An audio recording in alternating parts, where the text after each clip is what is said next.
Hello friends, it's Elagatua and we're back again with another video. This time we are going to be talking about the Smacky Cup 6 round 3. This one has been waiting for a while and I'll be upfront with everybody. We're going to do this video a little bit differently than we've done with some of the normal tournament videos. My game in this round was a little bit of a stinker and not super entertaining, and so in addition to covering my game, we will be covering another game that I thought was much more interesting, and we'll be covering a player that I haven't done any coverage of in a hot minute, so I'm very excited for that. So you're going to get a free double feature in this video, and hopefully that'll do this map justice, because I really like this map. I think it's pretty interesting, and it's produced a number of pretty cool games in this round of the tournament. Just my game wasn't really one of them. So that's going to be the bang for our buck today. Let's talk about Glucose Overdose. That is the name of this round 3 map, and it is large, as you can tell. So there's going to be a lot to break down here in this map overview. Let's not waste any time and get right into it. So up here we've got our kind of strong side bases, got our neutral base, which is here, which is just 2 infantry moves away from the primary base, and then you've got this weak side base over here, along with an airport that is kind of locked away, surrounded by a bunch of pipe seams, and then you got a lot of pipe seams all over the place, blocking direct access to much of the center of the map. So there's going to be a lot of interesting pathing that's going to result from some of this.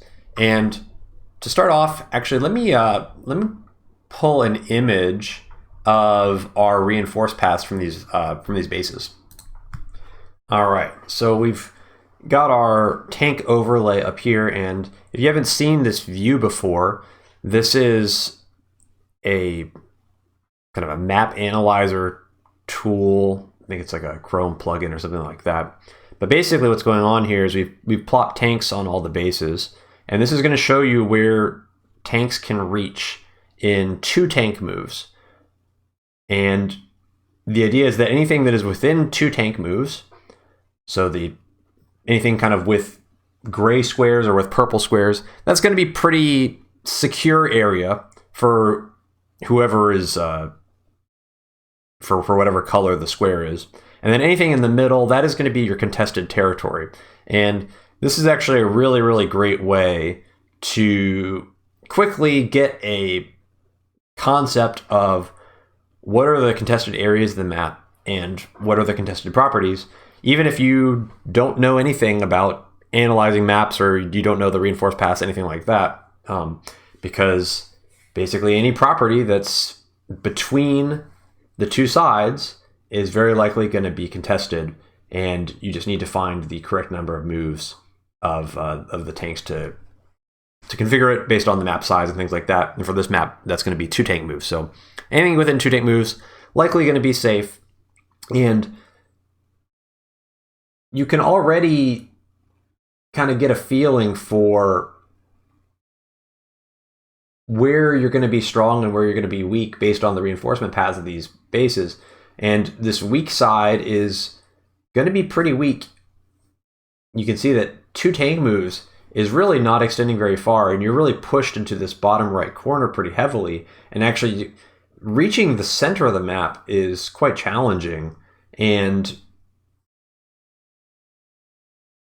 with that pipe seam blocking the airport, you don't really have very good access to the center of the map. And we'll kind of come back to that theme later on. But I think the thing that I want to emphasize, just based on looking at this image, is that this is a very, very large map, and the contested space on this map is very, very wide, extends through the entire center of the map, and there are a lot of properties that are within this contested space in the center. And that is kind of refreshing, honestly. I think all of those things are why my initial reaction to this map was pretty positive, and this was my favorite of the of the 3 new maps that we've had so far in this tournament. So let's take this and let's start talking about our bases a little bit more and break this down in more detail.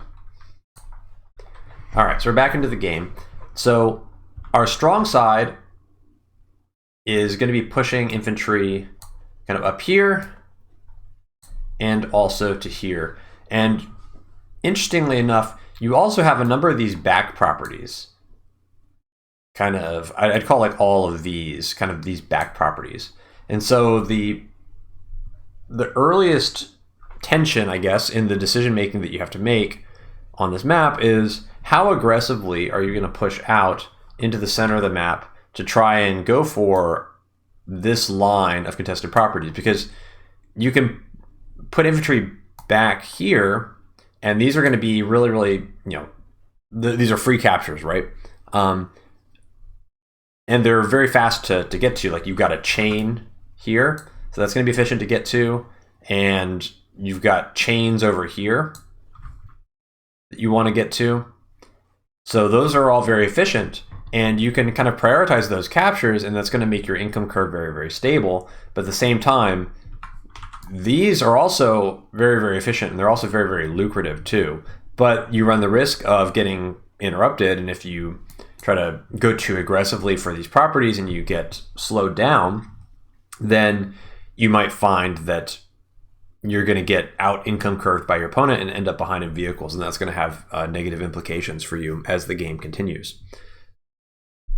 So in this game, I think Rice Muncher has gone for an APC build, and when I did, I actually believe I did a practice game on this during the map testing period, and in that game I opened APC from the strong side, just like Rice Muncher is here.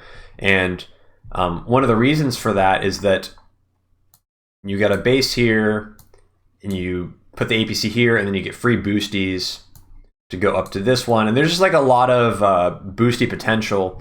And the infantry routing is a little bit obnoxious, because if you want to go this way, you either got to go like back around here, or you go over the river. I guess going over the river isn't too bad, but you end up like 1 square away from efficient captures very, very frequently. And so you get a lot of mileage out of an APC.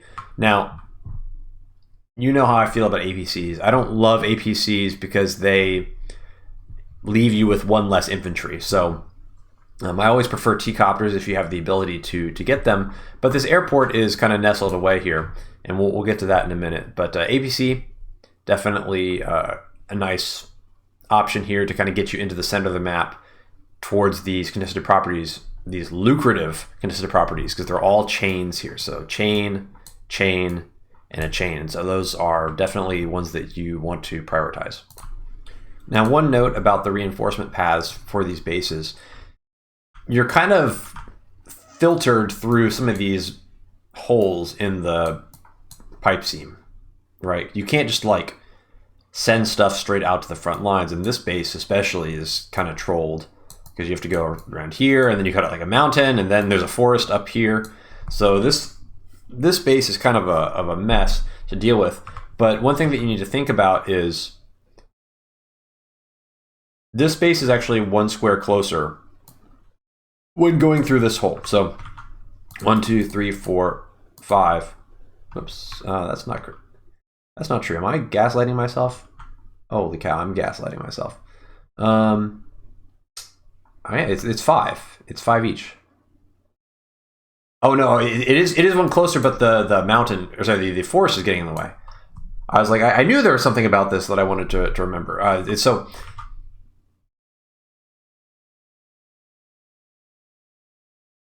you're getting, so tanks from this base are getting lowered by 1 movement on their first move because of these forests, because you can only basically, you either move the tank on the city, or you can send it through this this path. But interestingly enough, for recons, this is where it's relevant, right? For recons from this base, you're actually getting all the way into the forest, because this is 8. But for tanks, you're not. Tanks, you're stuck here. So So if you've got like a tank recon turn, which is something that you're going to have happen pretty frequently from these two bases, you want the recon to be from this base and the tank to be from this base. You don't want it the other way around. Okay, that's where I was driving with this. I was like, whoa, gosh, we're going somewhere and I don't know where we're going. No, it makes sense. So just keep that in mind. You don't really want to have a recon from this base and a tank from this base, unless you're like trying to send the tank up here, because you're missing out on that efficient recon movement. And look at all this. There's a lot of planes here, and I mean, sending a recon this way is just horrifically slow. So you really want this to be your recon base if you can have the choice. When you start to get into that mid-game range, when you're in like the 12 to 13K income bracket, that's kind of how you want to apportion your deploys. And also this then becomes a good artillery base as well, because you're getting 5 moves, so sending it to the city is already efficient, and you're not getting cut off by the forest there. Okay. So now let's talk about this weak side base.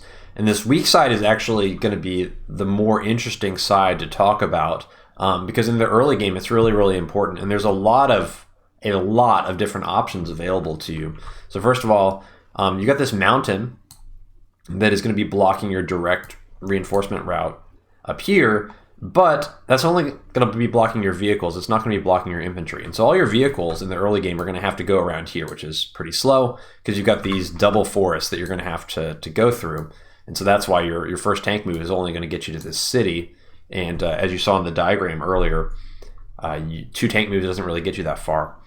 So in the early game, you have all of these cities that are waiting for you to capture. But additionally, this base is also going to be kind of responsible for this airport and probably these 2 cities as well, and maybe even this comm tower, depending on how you play it. So you've only got this one base producing infantry, but you've got all this stuff that you need to get.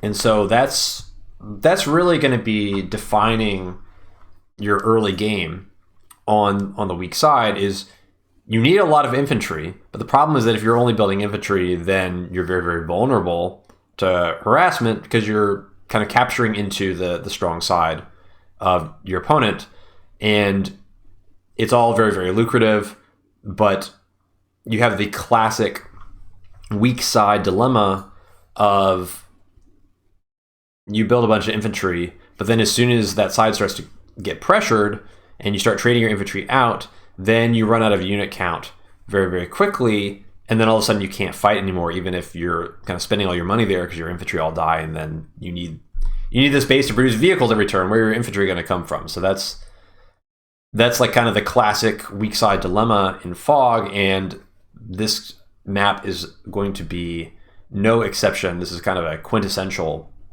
example of that dilemma. All right, let's talk about this airport now. So this airport is kind of nestled away here, and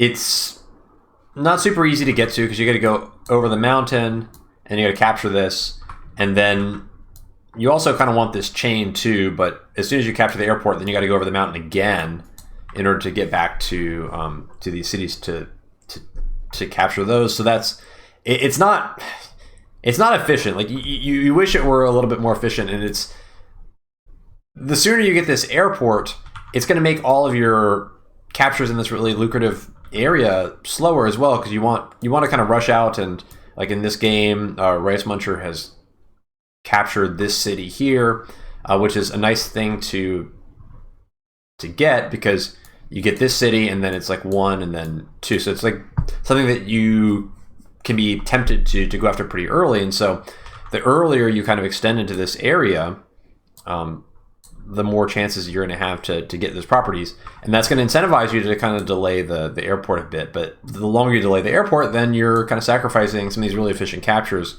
later on, and you need more time to kind of get these guys, because there's just a bunch of properties to capture, and you don't really want to spend like 2 infantry one to the airport and then one of these back 2 cities, because then that's like 2 infantry that you don't have out of the center of the map. So decisions aplenty about the timing of when you get this airport, and I don't really think there's like a right answer. It just kind of depends on your game plan. You can definitely delay this airport a while if you want to be more aggressive out on the capture front, I guess, and save this for later and try to get some more of these middle properties. But you could also go for it early, and if you get it early, then there's options for like T-Copter builds and things like that, early copters, and copters are actually quite nice in this corner. So if you just count the reinforcement range of this copter, you got 1, 2, 3, 4, 5, 6. 1, 2, 3, 4, 5, 6. So you're getting all the way like to here, basically, as I attempt to draw my diagonal accurately. And so this is actually a little bit farther than your 2-turn tank reinforce, even though this base is substantially closer to the front lines, because you can get around all this obstruction here. And importantly, 2 copter moves gets you adjacent to some of these critical properties that you might want to be denying in the early game. And importantly, you can see this anti-air here. So this is a one move anti-air. 1, 2, 3, 4, 5, 6. So the anti-airs are going to be getting here in 3, but you can deny these properties with copters in 2. So in the early game, that is an opportunity that you could potentially take to focus on copters, maybe be a little bit risky, and you can maybe slow down the strong side push of your opponent, because they're going to need more turns to get their anti-airs, and if you go for a copter earlier than they're expecting, they might just be kind of stuck without any countermeasures for a couple of turns. But if you want to do that, then you got to prioritize capturing this airport early, and then it's going to be slowing down your own capture game. So again, I like the strategic freedom to kind of pick something and optimize your capture route around what your overall strategy is. Like I feel like that's a really great thing in a map, and there's multiple options. There's multiple different ideas that are all plausible with how you want to try and set things up. And so that's, especially recently, I feel like these bigger maps kind of give you room to breathe and experiment and try a bunch of different things, and that's very, very welcome. So I do like that a lot. Let's talk about comm towers next. We've got 2 comm towers on each side. We got this back one that is very, very safe, and then we've got a side one, and this one is very, very contested. And you got to be careful with comm towers, because sometimes when you have a map like this, or a map with 2 comm towers where one of the comm towers is relatively contested, there is the potential to overvalue that second comm tower. And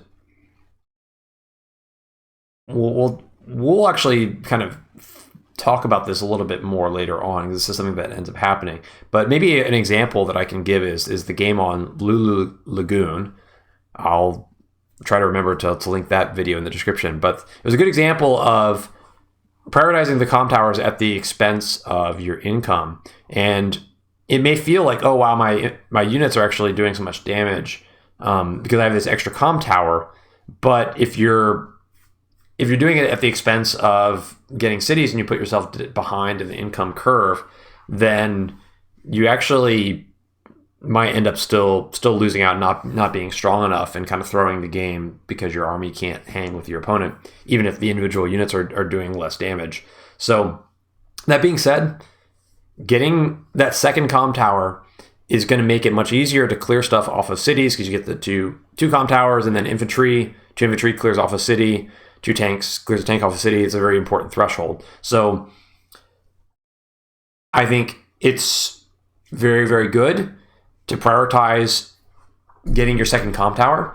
And the way that this game has played out is kind of the default, where the strong side is generally going to end up controlling this comp tower, and the weak side is maybe playing defense at best for the comp tower. But normally, the game will play out in a way that things split. Actually, this is like the most common split.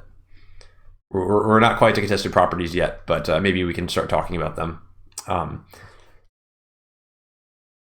With so much contested area in the center of the map, you may think that, like, wow, some of these chains here might split, where one player gets one and the other player gets the other.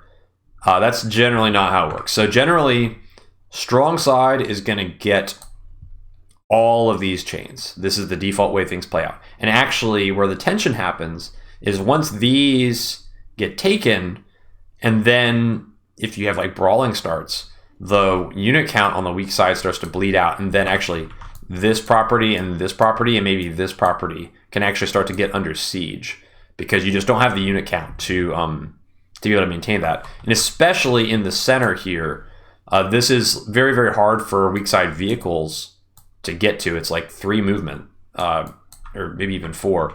You do eventually have some bleed over from the neutral base as well that can help defend that. But this city can kind of become awkward. Even it feels like it's close to Blue Moon's side of the map here, but it's actually a little bit tricky to hold on to. And so you can see here, like, you have this recon, this infantry, and I mean, where's the tank going to come from to slow this guy down? So this one's kind of a sneaky contested property, but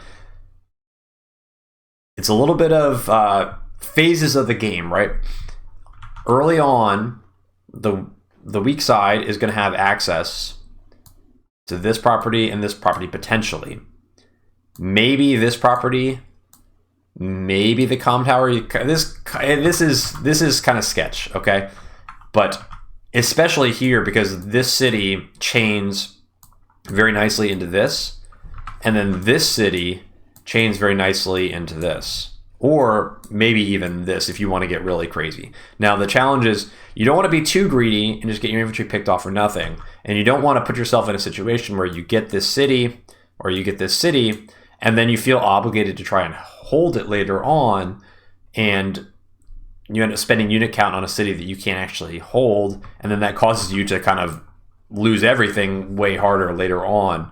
So there's some traps there, but there's opportunities to kind of steal it for a little bit, and then you get artillery like in this area, or you get kind of tanks in this area, or you get like an early copter, especially, and like you've gotten this city, and then you can defend it with an early copter, and kind of hold it for a little bit longer. Those kinds of things can eke you out a little bit of an income advantage in the early game.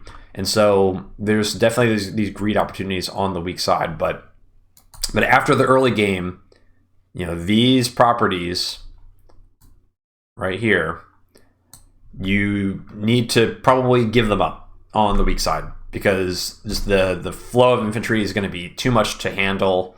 And you really want to be making your defensive line back here so that you don't get overrun with unit count. And then it's the classic, like, you want to be pushing down here faster than your opponent is pushing up here, and you want to trade a little bit more efficiently than them so that you can build an advantage going to the late game. And then you want to bait your opponent into kind of overextending into this area, where then you can kind of win pretty decisively when the powers start coming online. And this is not a game that you should expect to resolve quickly. Split income or split map is 28K. This is a very, very high income map. And when you have high income maps, it means that this airport is going to be very, very important. It also means that global damage is going to be very important as well. So more on that later on. But 28K gives you a lot of room to expand, and you can't really decisively win the game purely from the opener. you're going to get to, day 12, 13. And even if you end up like a property ahead or something like that, you're going to be like 29K to 27K or 30K to 26K. And it's not like you can cripple your opponent into submission just by squeaking out an extra 2 properties. Like 26K is still a very viable economy, and it's going to come down to who fights better, who uses their powers better. So openers, relevant, important, but they're not everything. Especially like capture phase. It's not going to win you the game most of the time. And so sometimes you need to know what the game is going to be like. Some games, the opener really, really matters, and it sets everything up for how the game is going to play out later on.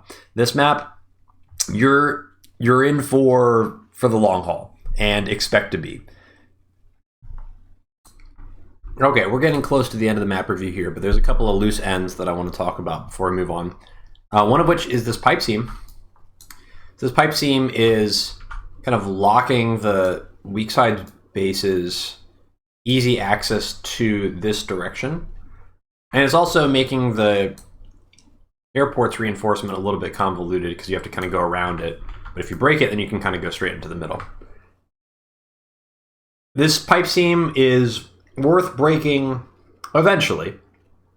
I do not think you want to break it in the early game because there's so much opportunity out there on this map in terms of properties and aggression chances, things like that, that you really you can't afford to sacrifice an artillery early on to break this down and then think that you're going to get that you're not going to get punished anywhere else on the map. But that being said, it's a 28K income map.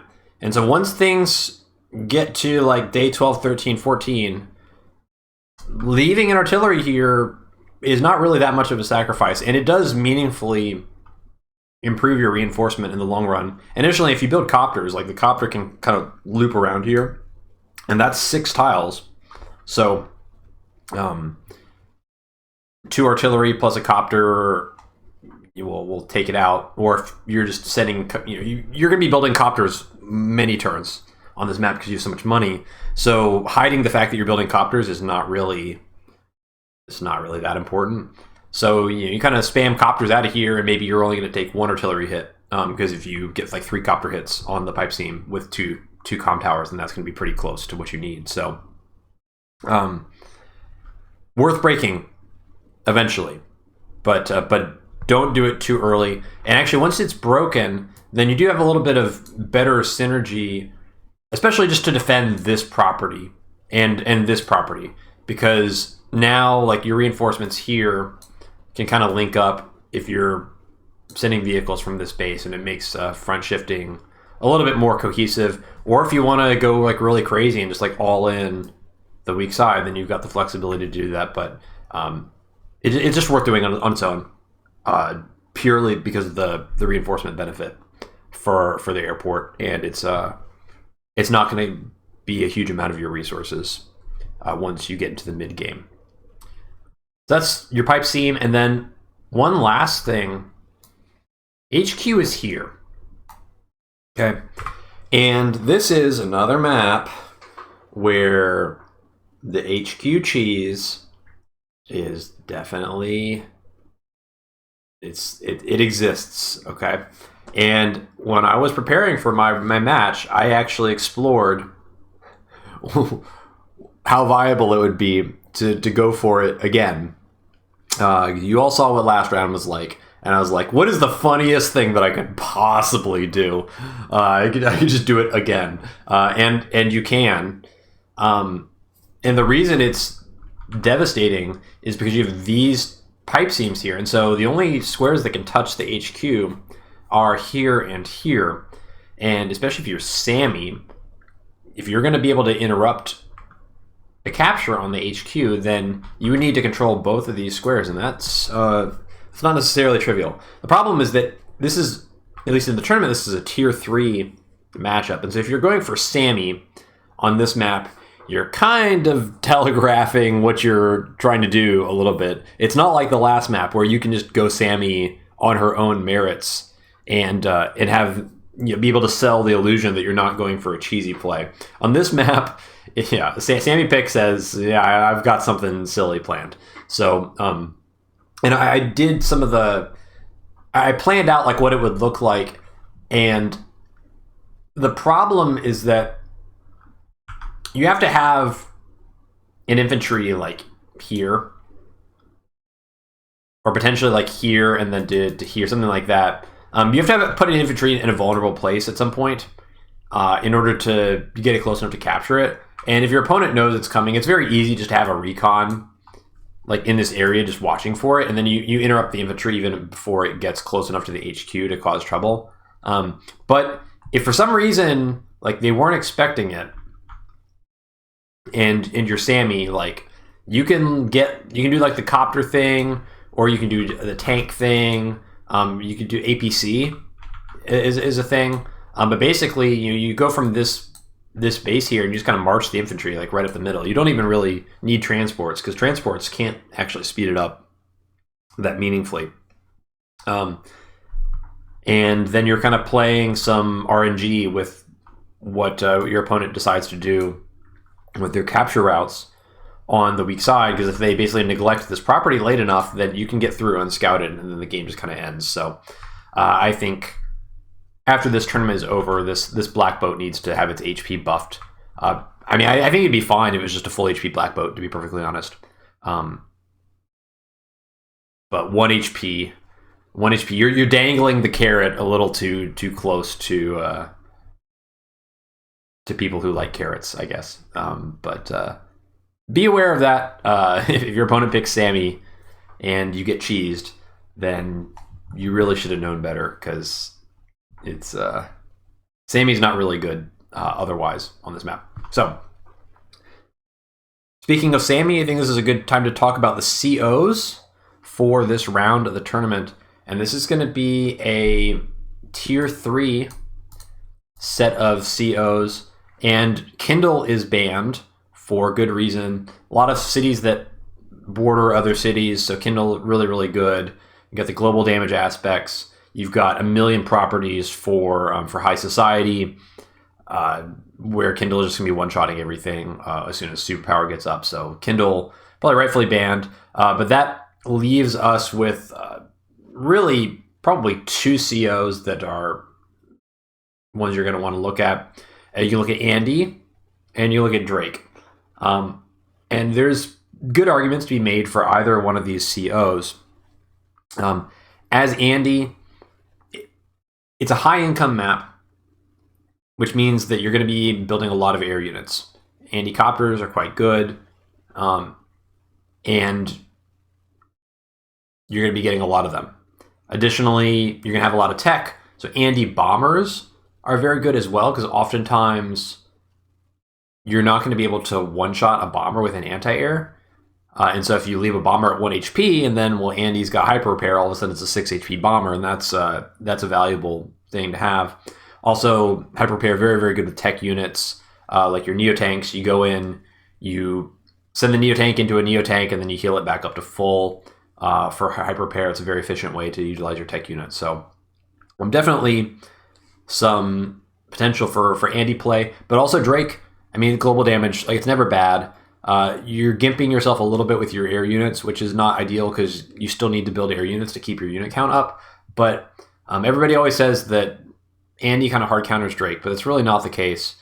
You get your superpower off, everything goes down to 8, and with 2 towers and everything at 8 HP, basically everything's getting one-shotted. And so if stuff gets one-shotted, it's not going to survive hyper repair, and Andy is generally the one that has to counterattack, and Drake is the one who initiates. And so if your initiation is good enough, it kind of doesn't matter that you can repair all your stuff to full, because you just don't have enough stuff left over after the initial engagement. So strong arguments for either of them. And this game we saw Lash, and I was definitely not a believer in Lash. Lash is a very, very risky kind of pocket pick. The reason that Lash is a risky pocket pick is because if your opponent picks Drake, you are cooked. You're very cooked. So if you're going Lash, you're basically gambling the entire game that your opponent's going to pick Andy. And if you do pick Andy, then you get to play the game. And if you end up against Drake, then you're basically just going to die. So that being said, Lash does work pretty well against Andy. And you get 2 towers, and then you've got plains, and you got a lot of cities. And all of a sudden, those cities become very perilous for your opponent to sit on because the cities are next to cities. So you're going to send tanks in and get like plus 50% attack onto another tank, which is pretty insane. So, which is like that. 9-3 from a city there onto a tank. And that's that might have even been a low roll. I'm not sure. So Lash, interesting option. I don't think I'd pick her, but in this game, actually, Lash does end up winning, which is kind of surprising. And I didn't watch this replay too closely to see how it happened, because you feel like from this state, it looks like Lash got a little bit ahead in the early game, but you feel like once the powers come online, it's got to be pretty good for Andy. Like you'd feel like maybe this is. I guess Andy's only on. Wait, what happened with this tower? Is Lash only on 1 tower? How the heck?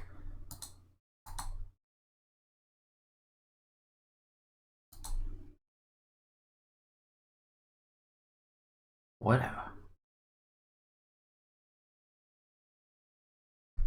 Wow, I just kind of overextending in this corner. Like, look at all these paper thin units. It just gets absolutely wrecked in the counterattack. But still, like, this is... What happened here? This is pretty good for Andy. Like, on its face, it seems pretty good. I guess this weak side just went really, really horribly. Oh no, this is the day limit game, isn't it? Doesn't it goes to day limit?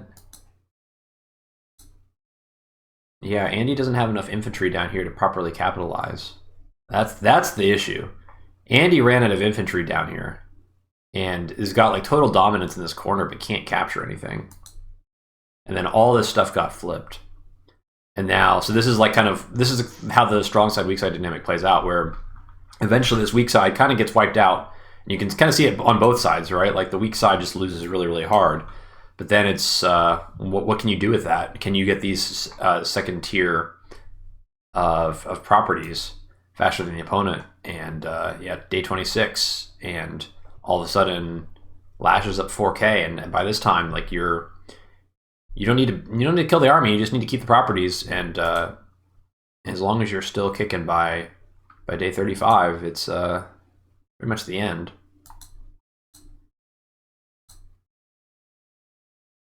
Still up 1 city.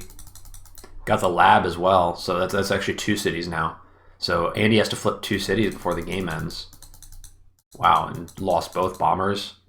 Yeah, wow, just forced a big overcommitment. And it's not like it's a mistake necessarily by Andy. Like Andy has to commit to flip properties, so you have to be aggressive somewhere on the map, or you're just gonna end up timing out to day limit. But fascinating game, and that's not even the extra game that we were going to cover. So with that being said, let's jump into my game. All right, we're here on a fresh copy of Glucose Overdose. In this game, I'm going to be playing against Shy Turtle 06. And we've got an Andy versus Drake matchup. And I'm going to be playing Andy. And the reason I picked Andy was more just vibes. I just didn't feel like playing Drake. So I went with Andy just to switch it up. But I nearly picked Drake anyway. Just not loving global damage. It's more fun to play other COs. But Andy versus Drake, I mean, this is a good matchup. Keeps things, I guess, not as a mirror matchup, but I feel good about that. And let's just get this thing rolling. Oh, and my opponent picked Blue Moon for me, so I'm actually Paint Cosmos in this game. And if you think that I'm not going to give it my all when somebody steals Blue Moon and then we're playing on a map called Glucose Overdose, like this kind of unlocked the try hard in me a little bit. And the try-hard version of me has been missing in this entire tournament. That's for sure. So I definitely planned a good opener for this one. And we'll kind of get into what this opener is. But it's going to be pretty relevant, or pretty apparent, I guess, right off the bat, because my very first infantry is going this way. That is not the traditional play. Generally, the standard play is you send your infantry here as the first one, because if you send the first infantry here, then it chains into some kind of movement here, into like a greedy capture here, or like a safer capture here, but you're getting one of those contested properties basically the earliest that you possibly can. And by sending it to the airport first, I am basically forgoing that line. And I guess I can take this moment to talk about openers. And the opener that I'm going to be playing for, I'm going to be playing for a T-Copter opener.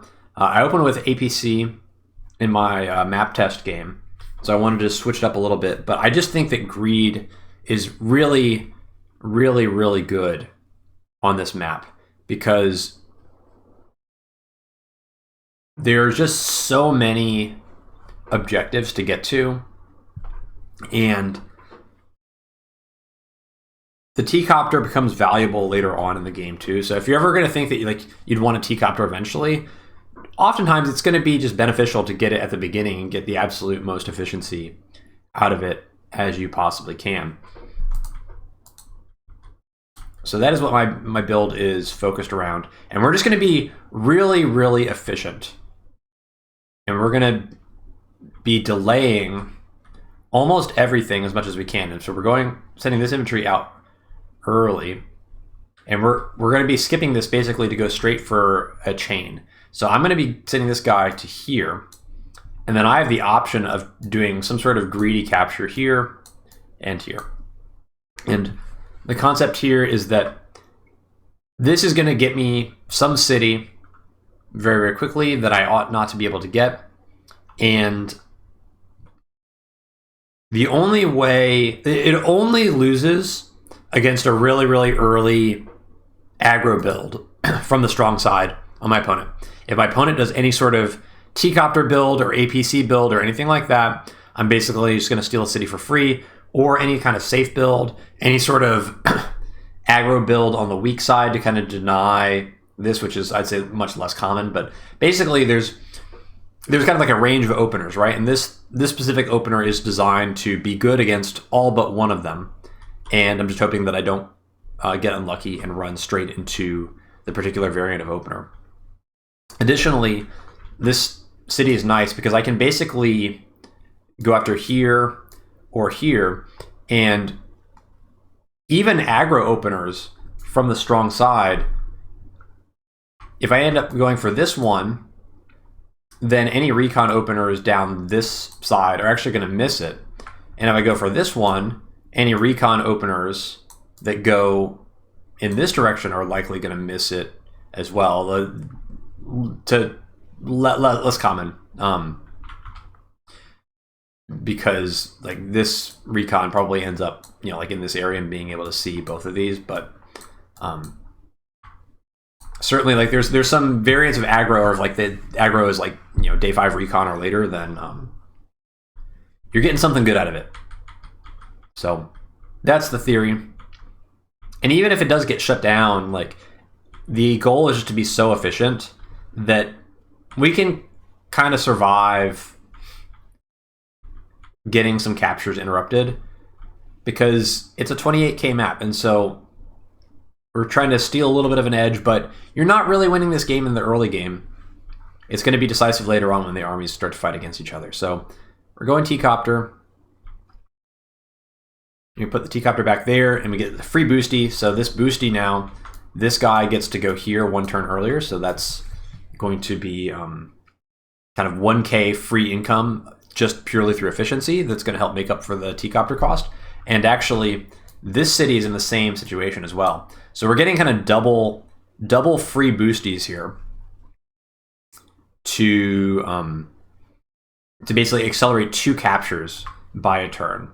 But in order to do this, we basically need to be building infantry forever from this weak side base. So like all these captures are going to be totally undefended, and any sort of aggro on this side is going to be something that, well, we're going to get wrecked by, and that's okay because we're being so efficient that we can kind of afford to lose an infantry if we have to, and it'll still kind of, it won't put us too far behind. And again, it's day 6, no vehicles, because there's so many objectives out here that I want all these infantry up front, and then next turn I'm gonna have enough money to start building a lot of vehicles.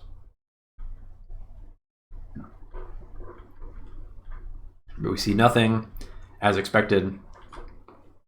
And now we're gonna go for this side because we're gonna be pushing T-Copter, and the idea is like, I'm thinking that my opponent might trap these cities because the timing of when you get to these cities is very, it's always kind of the same day.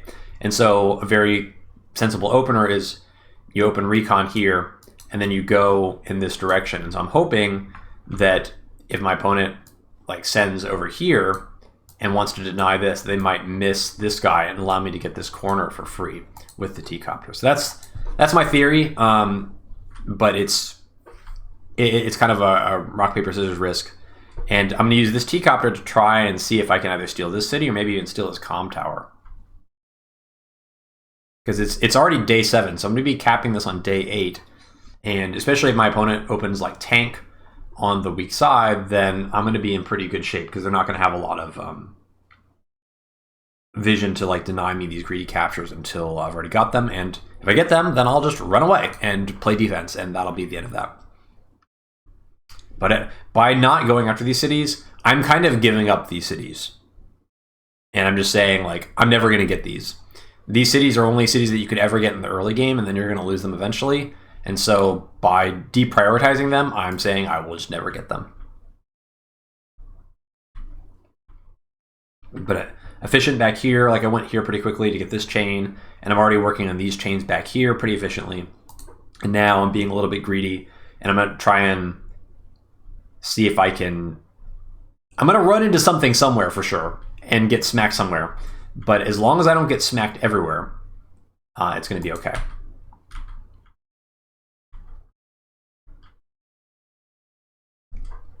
And already we get smacked. And this is pretty unlucky because I mentioned how like the range of openers could be anything, but we see that this recon comes from this side. And so actually, if I had just coin flipped the other direction here, I probably would have gotten this for free and this wouldn't have gotten anywhere.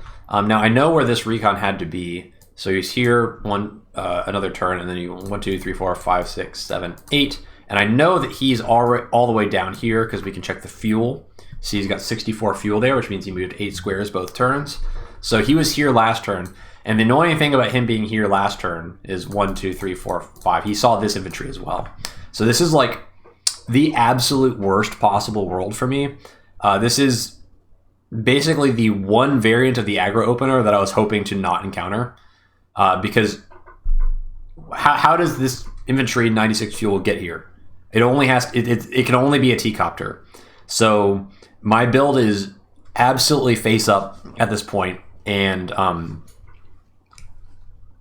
kind of run into the hard counter. But it's okay because as long as I sufficiently commit to the greed, I'm gonna get something. And you know, I may not be transitioning into the mid game as nice as I wanted to, but I can't be shut down everywhere. So day 8 continues, and I'm just going to continue capping stuff. The nightmare scenario is that my opponent has been like really greedy here and has got like, you know, this city and then denies me this stuff and takes this, and then I end up like 2 to 4K down in the mid game. So that would be like the worst case scenario. But we're still going to do our best and try to, at least this turn, our goal is we need to at least get one of these comm towers on the side. So I'm going to just go YOLO for this one. And boosty there so we get this capture faster. And you can see this, like, the infantry movement is very, very efficient. Like, this guy's going to chain to here, this guy's chaining to here. All these infantry are moving 3 squares to get to a city. It's all very, very kind of maximally efficient. And I'm just going to keep capturing this guy and be like, yeah, I made a tank after this T-Copter, even though I totally didn't. But I'm going to make you make a tough decision. And then I'm going to go for this comm tower too. And so as long as this is only one recon, now he can see both of these, but he can't interrupt both of these. Now, it's possible it could be a double recon from the strong side, but if you do double recon from the strong side, then you're kind of gimping your capture game, because you look at all these infantry that I made. I didn't make any vehicles until day 6 because I made 5 full days worth of infantry because there's just so much stuff to get. So if you're building 2 vehicles early on from this base, then you're only building 2 less infantry than you would otherwise, and so that's going to slow you down here. So I'm thinking like it's probably one recon. And I'll let him choose. If he wants to pick off this guy, then that's fine. You get 1 infantry, I get my objective, and then we just kind of end up pulling back and being very passive on the weak side. And maybe I'll lose this infantry. Probably not getting both of these, but there's a good chance I'll get 1, and that's good enough. And now we're going for the early copter as well. So we see early aggro from our opponent. So okay, you're probably not going to have early anti-air. And if I get this comm tower and then I get this copter, I can actually clear stuff that's going to be counterattacking on this comm tower very, very quickly, and I'm likely to hold that comm tower for later on. And if I can kind of stabilize on 3 comm towers versus 1, well, it's not worth like sacrificing a ton of income for, but if I can defend it efficiently and not kind of overextend to maintain it, then that's going to put me in a really good position going into the mid game. So there's still opportunities for me to come out of this sequence far ahead, even though I've basically run into the worst variant of the worst opener for what I'm doing here. And we go mech here because we built all of our vehicles on the strong side. So we're just like, we need to have some way to at least fight back in case my opponent overextends into me.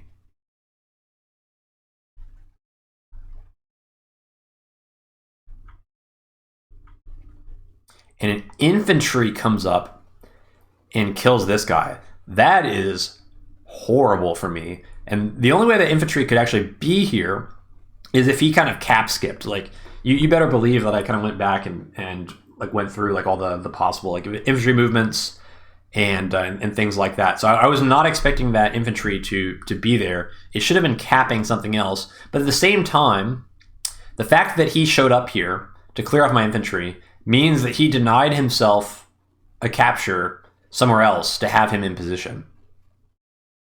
So it seems bad, because it is bad, but my opponent is also paying an economic price to do this to me.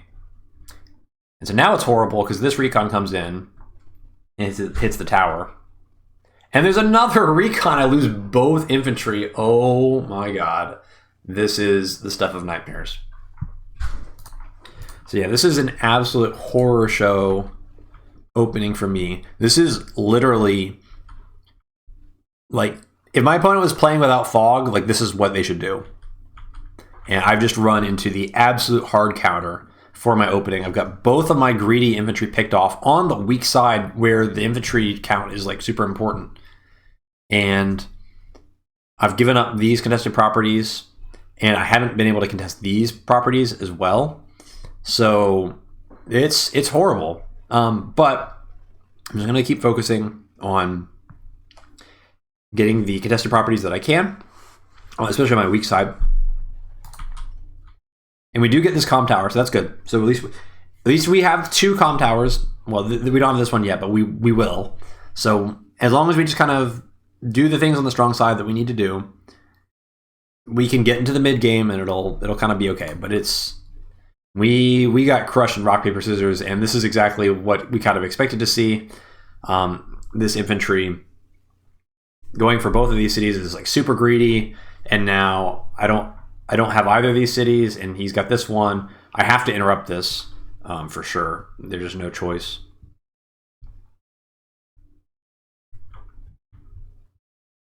We go to interrupt that, and we go in here. We need to get these contested cities as fast as possible. As long as we can kind of clean some of these up, and then we're going to put maximum pressure on this. As long as we kind of flip these all back, this stuff is lost, and it's okay. Now we're just trying to like just get into the mid game, kind of even, and then we'll take it long and just win later. But we're in damage control, big time. But we have been very efficient. So we got all of our back properties here. We left the comm tower till the very end. So like, even though we got a bunch of stuff picked off, like our income curve is quite healthy. And we are going to set a little trap here, because we know that there's a recon here, there's a recon here, and we put this infantry in the forest here, and our opponent knows that. But our opponent's like, you're going to capture this in the face of 2 recons. Well, I'm going to give him the opportunity to interrupt me, but if he's going to interrupt me, that means that he has to put a recon here.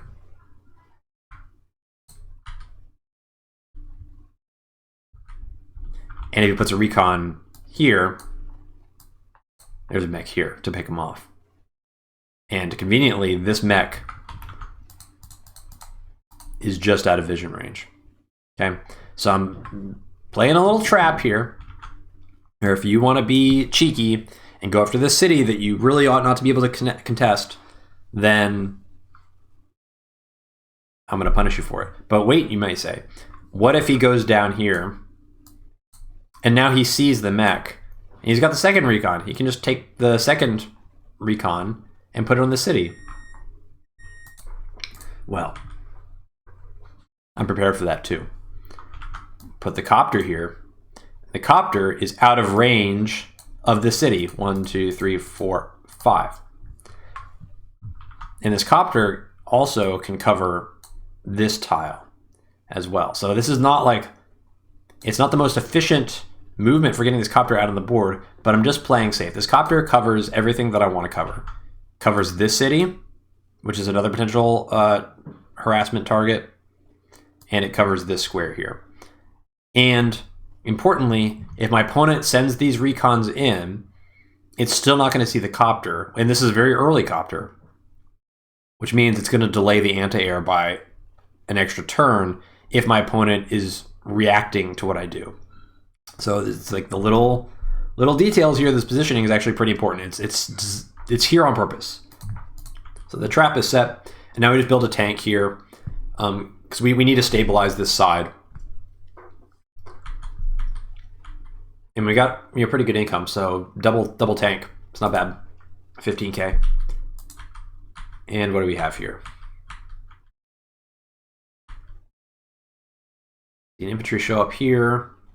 We see an infantry go into the forest there. That's kind of interesting. Infantry retreats. Oh, debated. Oh, double debated.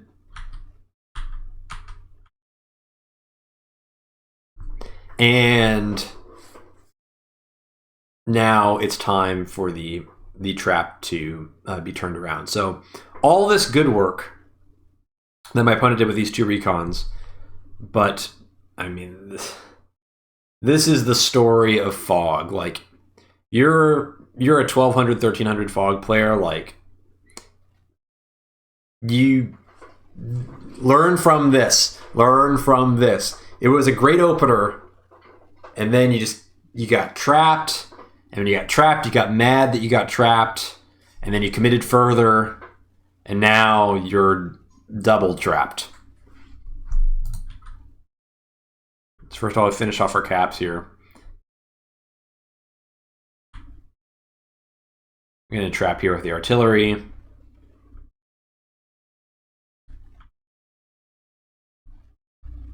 Oops. So send the mech here, and then we want to send this guy. This guy is actually, I think it was a pretty low roll to clear this guy off the city. I don't remember exactly what it was. I think it was like 20 to 30%. But if we don't clear this guy off, we are going to be sending this infant. We're going to pull this guy off the city to clear the recon. So we're going to get this recon no matter what. But actually, we win this roll. That was pretty lucky. And so now we can actually capture this city as well. We don't need to pull this guy off, so that's nice. And then the copter comes in, takes the second recon, block with the T-Copter. Really annoyed that this infantry is here capturing it, because if this guy was not here capturing it, this copter is going to lock down this comm tower for a really long time. And then this guy, we're just going to pull him into the trees. And now this recon is not going anywhere. And I mean, I guess he can clear off this guy if he wants to commit a vehicle here or commit an infantry here, because then you move the recon here and then clear it off. But it's probably a bad situation, because now you are fighting deep in my territory into a copter with which I am very confident you don't have an answer for. And so yeah, like all of a sudden, really horrible opener for me, but now the two lead recons both are going to get picked off. And now all of a sudden, all that good work that was done is kind of out the window due to the overextension.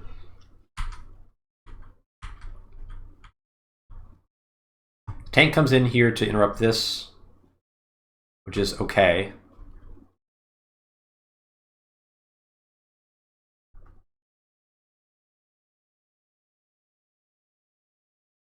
That fails to kill, which means that this comm tower.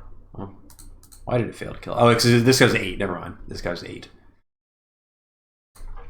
So that was never going to kill. And now these guys are in artillery range, so the bait is successful there too. And now these two infantry are going to die on the weak side as well. So I lost 2 infantry kind of for free on the weak side, but now he's donating 2 infantry for free of his own on the weak side. And the weak side infantry are very, very precious.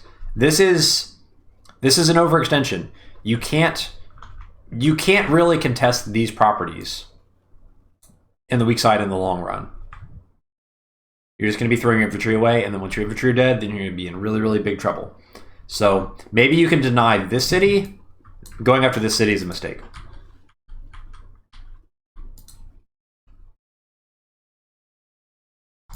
And now we just get to play cleanup. So mech, low. Look, this mech is out of ammo. My hero. When your mech runs out of ammo, you've had a good life, my friend. And now we can just send this copter in. I don't believe that you got an anti-air.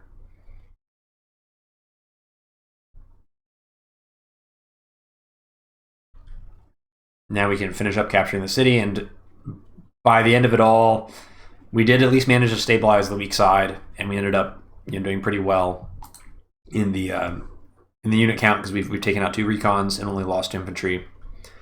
And now we got a T-Copter as well out on the board, so things quite stable. And now we get to start picking off stuff over here. And actually, what I'm doing here, I'm deliberately not firing with the artillery, because I want to be like, well, I'm really trying to bait this tank. I'm like, tank, come over here and hit my recon next turn. Because I can kill both of the infantry for free without using the artillery. But if I don't show the artillery, then maybe he won't think it's there. And if he overextends again, then instead of losing infantry for free, it'll be losing a tank for free. So both of these guys covered, setting traps for days. And we're actually going to send this copter over to this front. Woo. Because any anti-air is for sure coming down this direction. And it's Drake as well. So Drake, not likely to have powerful copters. And even if Drake does, then this copter is the counterattack. So this copter is our anti-air in addition to this anti-air.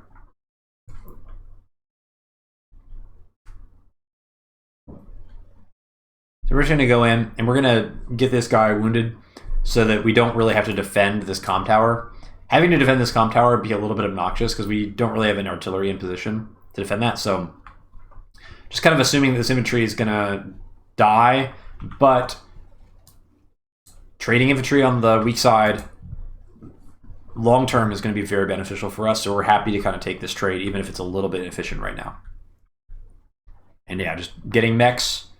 Mechs are great defensively. We're not going to be pushing with this weak side. We're just going to be kind of holding the line here. So having a bunch of mechs is going to be good defense there. Gets us value out of our T-Copter. And our opponent timed out and didn't take the move. So that's why this game became kind of sneaky.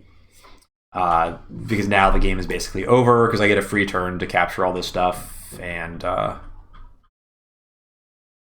think our opponent just kind of got tilted because they lost the recons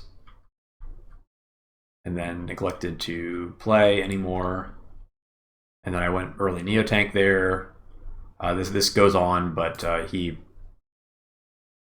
bonks a tank into artillery range. And then that causes the resigns. That's the end. So yeah, pretty underwhelming game.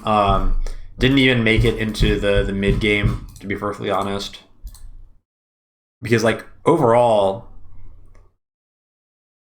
I mean, he's got 2 turns worth of income here. So it seems like it's really, seems like it's really lopsided. But this game from here is going to turn into an even game. Like it's gonna turn into split map, and then the game's gonna be even. And he does have like the anti-air, like 1 turn away, so it's not like my copters can reign here forever. No vision though is kind of painful, but I mean it was pretty even. I was a little bit ahead, but only it was like 4K total damage difference, and these cities were going to flip, but that would have just equalized things. So kind of unfortunate that it turned out the way it did, but that's onwards to round 4 for me.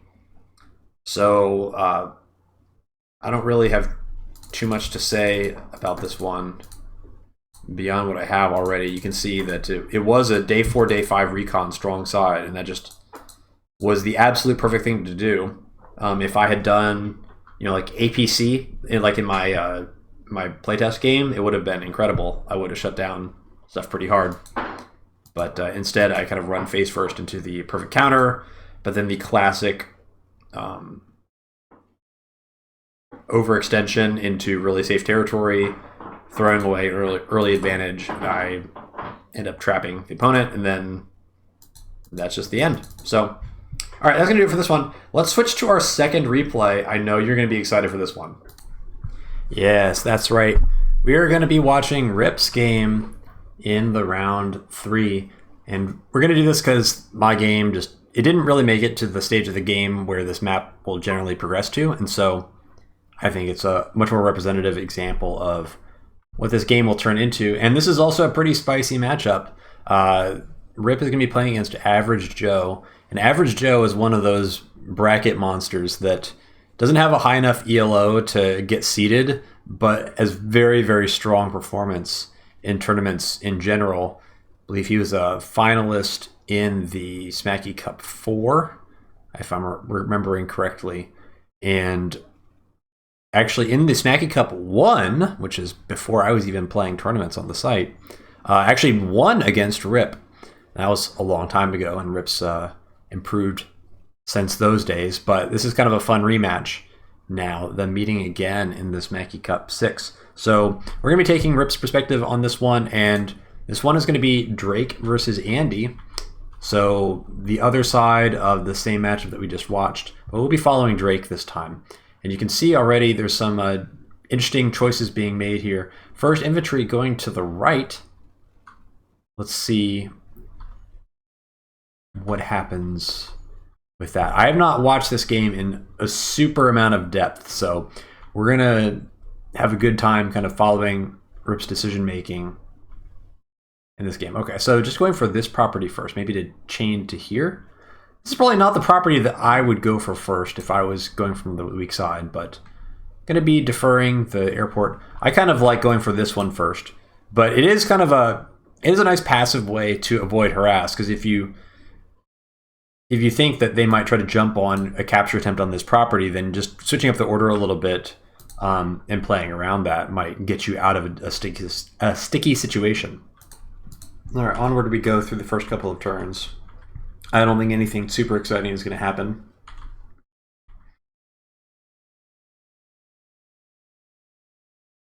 Interesting capture order, I guess. Looks like we're going to be going for the airport now on the weak side.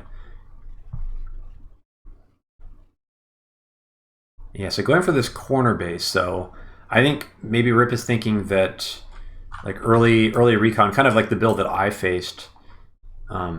This is kind of a counter build to that, where you try to sneak this property before an early recon could get there. So you're always kind of trying to optimize this weak side capture route against whatever harass you think your opponent is going to do. But no matter what you do, there's always going to be something that is going to counter what you do. And okay, so it looks like a day 5 recon. Oh, okay, so day 5 double recon. All right, interesting. And this is...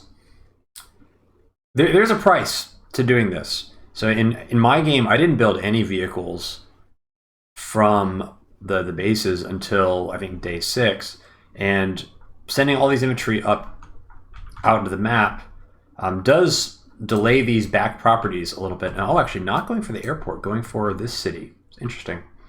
But this is looking like kind of a standard aggro build, pressure onto the weak side, and then you have a bunch of infantry coming in here to clean up all of these juicy contested properties. So safe, standard, mechanical. These are all things that I would use to describe Rip's playstyle, and staying true to form for sure in this game. So the recons go out. Kind of interesting for the recon to end up here and not in the forest. Not sure if Rip is going to split these guys off or have them be kind of a tag team. I do always like harassing with double recons in the early game, because even if for some reason you run into an early tank and you get popped, having the 2 recons together is usually going to guarantee you an infantry kill. And so at least you can keep the unit count on level terms, even if things go badly. And a weak side recon as well, so it's kind of a solid foundation, but let's see where this ends up going. So you see no infantry coming here, and so I think this is the turn. It's either this turn or the turn after, where the infantry would show up here if you were going to be greedy and try to sneak this city. So I'm sure this is well timed by Rip to deny that. And oh wow, early comm tower claimed by Average Joe. And so this is pretty surprising to see, because you see this already, and you know, like there was economic sacrifice required in order to get here, because you're looking at, so this is like 1, 2, 3, 4 moves from the base, and also this capture is complete. So this is like this is like one of the first 2 infantry. One of the first 2 infantry ignored any sort of economic development and just literally rushed straight for this comm tower. So that's going to put Andy pretty far behind in terms of the income curve.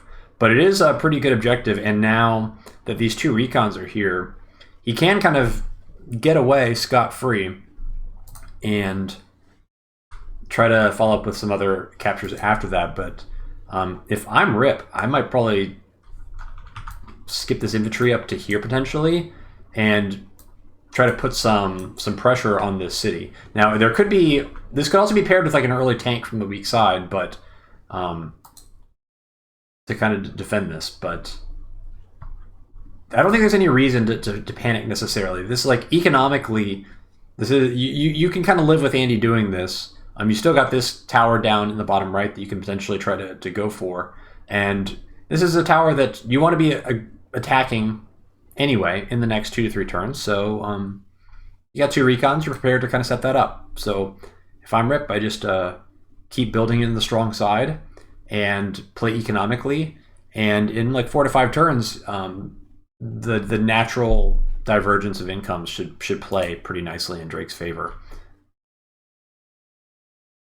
Okay, so just going to be economical, not rushing to this comm tower. I think that's also fine.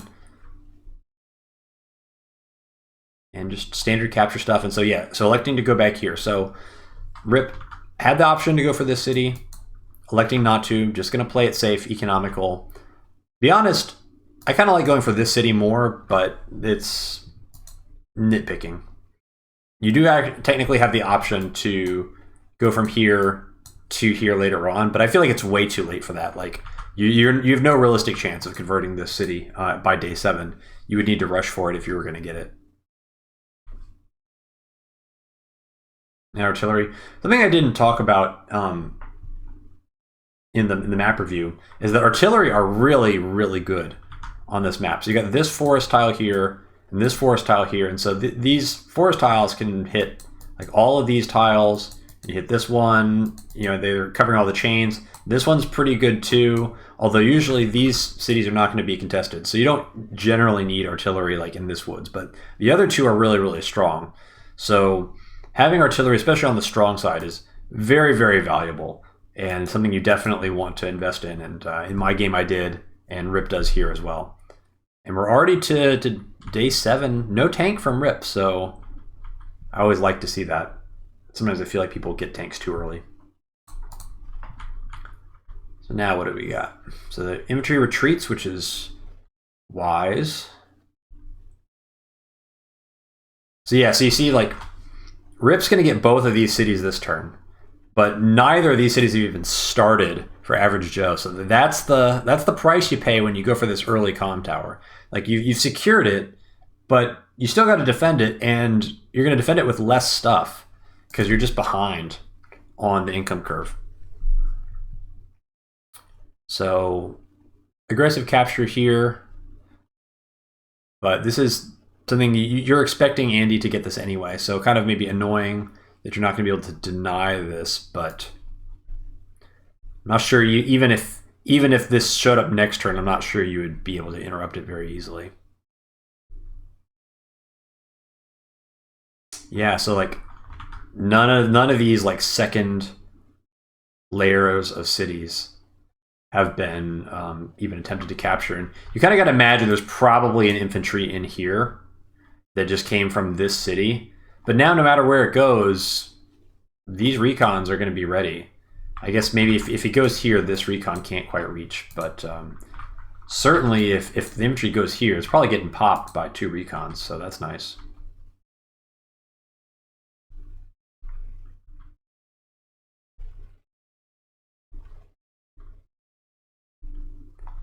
Yeah, I'm just focusing on the strong side, and this is exactly what you should be doing. You've got some vision on the weak side just to kind of keep tabs on things, but Andy's kind of, you got to hold on to that comm tower, and he's going to have to commit here, and the fighting dynamics really favor the strong side player in the long run, and so just gobble up all these contested properties, and then eventually the pressure on the comm tower is going to mount. And if there's no fighting, then like what is the value of the comm tower anyway?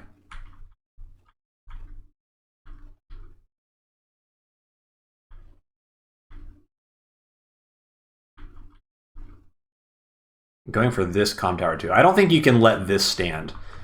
This is like, you've got all of these guys. I think you probably are obligated to send the recon like here, not like that. Recon here, infantry over, and then send the infantry to here. I mean, you can play this passively if you want to. You haven't seen any vehicles on the map. It's day 8. Could there be a tank on both sides? Maybe. I don't know. Another infantry shows up. Day 9. It's tempting to go for this infantry and pull this guy off. I think it's probably not the right move. To be perfectly honest, I think it would be pretty savvy just to ignore everything and just let this go through. You send this infantry back to here, and then you're basically going to get that capture, and then you've got pretty much all your weak side captures taken care of. Strong side seems very clearly under control, and you're going to be ahead on the income curve anyway, because you kind of want this as Rip. You want to let your income curve build because it's going to build faster than your opponent's based on the opener, and the income doesn't really matter itself. It's the money that the income advantage is going to buy. So that takes a little while to build up and turn into an actual real advantage in your army. So the longer that nothing happens and both these players just kind of get objectives, as long as Rip is curving faster, there's going to come a point where Rip has like an extra tank just purely from having the more efficient opener. And then that's when you want to start the fighting. Well, let's see what Rip chooses to do here. I'll be pretty interested. Huh. This is a really, really passive capture phase from Average Joe. Honestly, I don't love it. I don't love it. I think that it doesn't feel quite right to me. I'm not sure what getting this comm tower early is actually going to translate into in terms of advantage later on. But let's see. Let's see how things develop. This is a map where things go late. Yeah, I'm pushing this artillery up. So like in like a turn or two, how's Andy going to defend this comm tower? Like you might be able to stall it out for a while, but it's likely going to create a fight that is not that easy to deal with. One thing that I think Rip really, really badly needs is he needs anti-air on this strong side. You got to imagine that Andy's going to have copters. Andy's the one who's going to want to build more copters than you, and copters are very good at defending this comm tower because they can reach the adjacent tiles of 2 copter moves. So this is definitely the turn for anti-airs, and Rip's got a lot of money to do it. Let's see if he listens to me. Yeah, so gonna play passive here. I like it, honestly. I think this is savvy. They're the anti-air. Okay, perfect. Anti-air tank. Not really spending all the money, leaving 4K behind. Kind of interesting. Could have squeaked out an extra recon, but gonna save it for next turn. Yeah, nice. I mean, there's nothing wrong with this. Like, just looking at what's getting captured.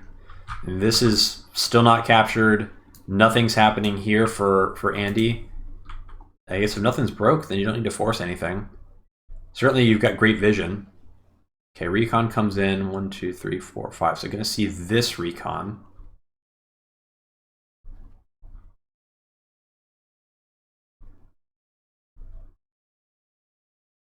I'm going to go for both of these. Infantry comes in here. So I think it's tempting, right? But also no. I don't. You mean technically you could kill both of these infantry. I just don't think it's the play. To me, the interesting question is, do you go for this guy? But we've seen like nothing. See, you feel like there's surely. I feel like there's surely a copter covering this at least. So I think you just keep capturing stuff. You just stick to your guns. I guess you could do the cap here and then clear this as well. But if you want to like cover this capture, then you've got to pull this infantry off. I don't love it. I think you just let this go, and then you're pushing the comm tower. Just let it happen. Income's already working out pretty well. Okay, here he goes. Never mind. He's looking for tanks. He's like, all right, he's just going in. All right, that's fair. So going to interrupt both of these captures.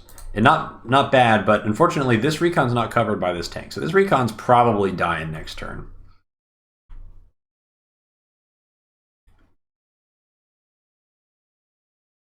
And going in on here, just going to delay this.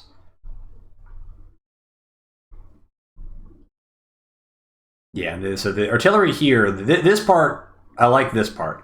I'm just worried, like, what happens if there's a copter? Because all this is going to be out of anti-air range. So any copters that show up and hit stuff over here, I mean, it's going to be a nice counter to the artillery. And now we got the legendary Drake copter showing up, and as Drake, like you have to build copters, even though they're horrible, because you need that unit count in the long run. You got to have infantry, otherwise you're just going to be pretty cooked. And Rip saving 4K again.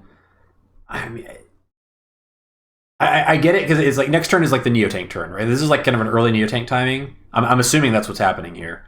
It's just, it's a little strange to be banking that much across this many turns. Oh, what was that? Was that an artillery? Wow. Okay, so this guy gets popped by an artillery. That's a good defensive plan.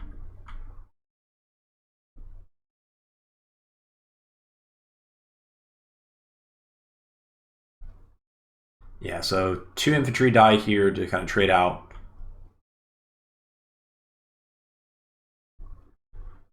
I cannot believe there's no tank showing up on the strong side. Like, it's day 10, there's no tank to hit this guy.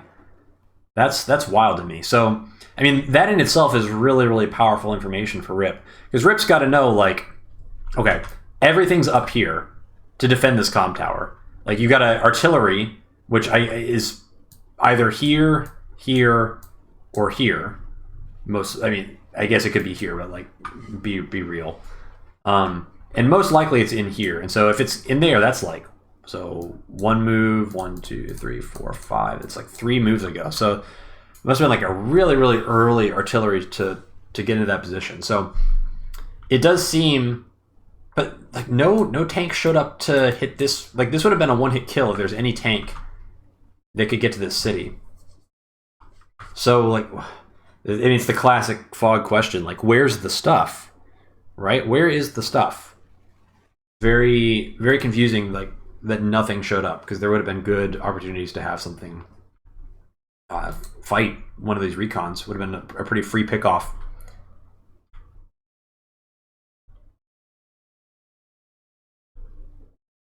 Not seeing anything, but I mean, like, this is... That's like a 2K lead already for Drake. So, yeah, I mean, this comm tower, you're probably not getting this for a while, but, and you know Andy's got three towers, but like there's a price. And this, I mean, now that you haven't seen any tanks, like surely this guy's going to get popped too, right? You would imagine. Because now like, you're pretty consolidated as Rip over here. You feel pretty decent about interrupting this.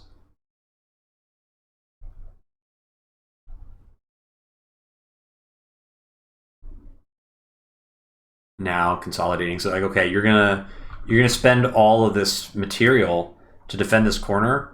Well, fine, I'm just gonna rotate over here and sweep up all the contested properties, and then I'm gonna have way more money than you. Who cares if all your stuff hits really hard? I'm gonna have more tanks. Having a lot of tanks, it's a good plan. Okay, only sending in the infantry. I thought, okay, and a neo tank on the weak side, so that it is what we thought. Kind of minimal commitment here. I wouldn't have hated putting the recon on the city, but what happened here is not wrong either. Just gonna stall this out.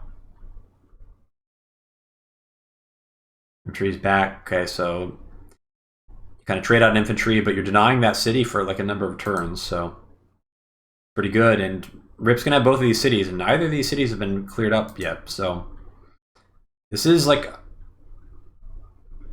I mean, we can count the discrepancy after this turn.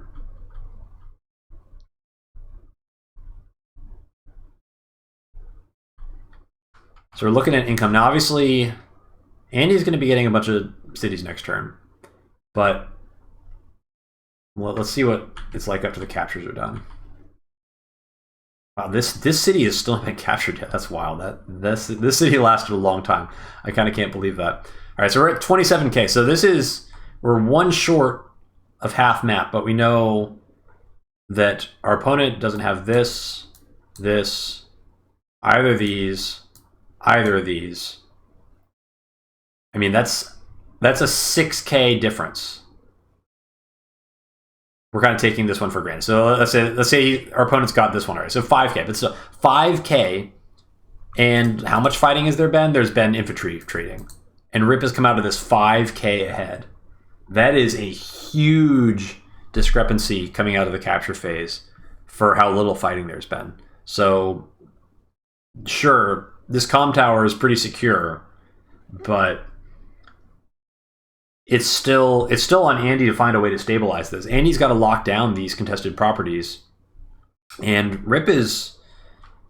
I mean, there's a lot over here now, and if Andy's committed too much to here, then all these properties that really ought to be safe, they may not actually be that safe. Let's see what Rip does here. I'm curious if he's going to go in. It's certainly tempting. Okay, so he's just going to pick off the freebie. Yeah. Okay, so goes into that, but I think you could consider trying to break this. Okay, just gonna. Interesting. Gonna sack the recon here, and instead try to deny this area. Now, it is risky. It's day 12. You would expect like some anti-air to be around here, but I understand why you don't want to go in here. You don't. Let's see, how many tank moves is this? This is still in 3 tank move range, I think. So here, 1, 2, 3, 4, 5, 6. Yeah, so this artillery is like it's still not pulling units in 1 tank move closer to the bases. So I don't find this positioning super scary. I think you could justify trying to break this potentially, but looks like he's probably gonna. Well, this recon can end up on this city, so gonna deny like 3 out of these 4 cities.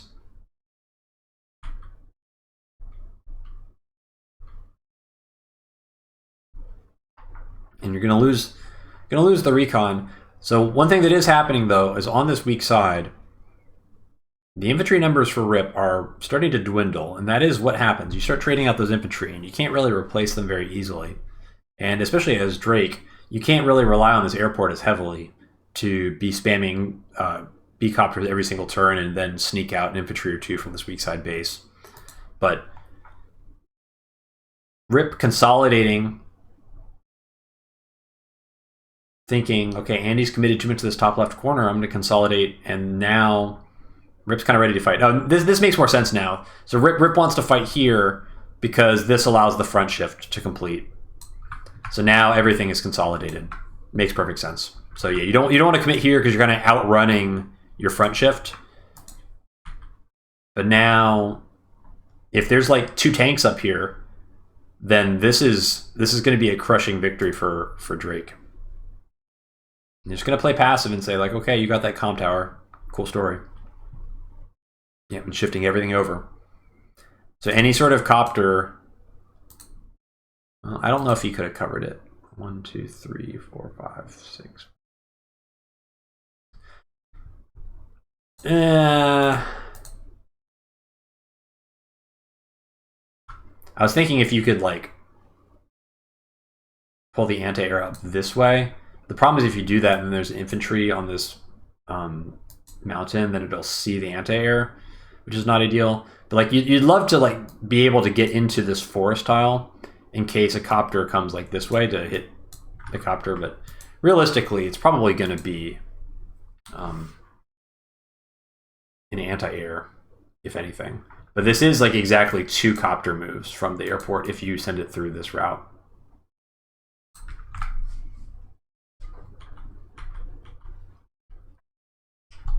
Okay, so yeah, recon gets picked off. No surprise there. Sacks the infantry. Okay. I'm assuming that became a guarantee.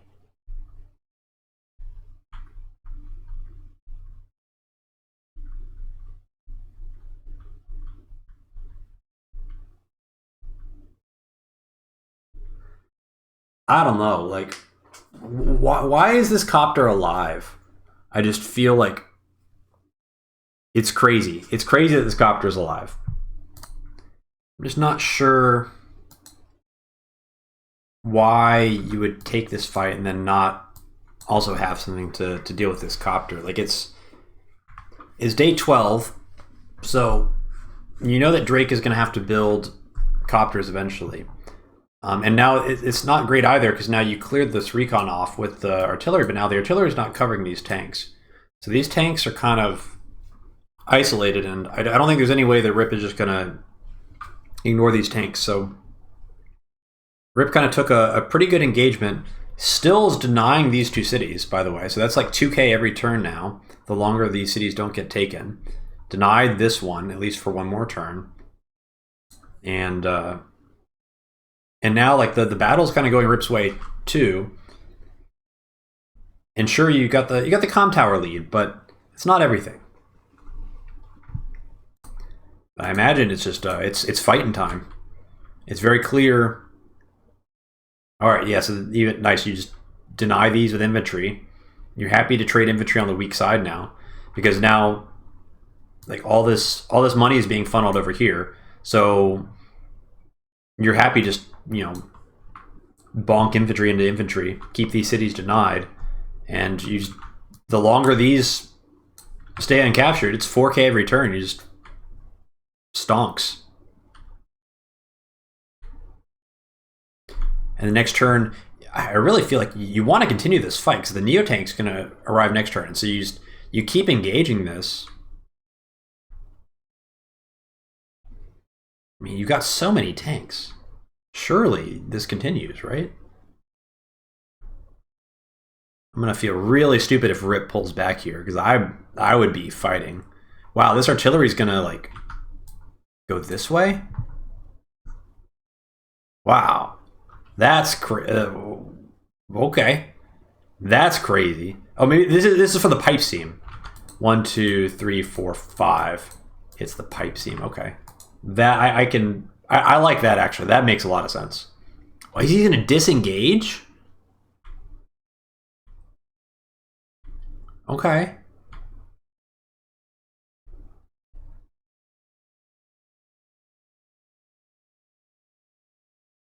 I mean, it's not bad. Like, there's no more captures here. You wait for the infantry to show up again, and then you go back in.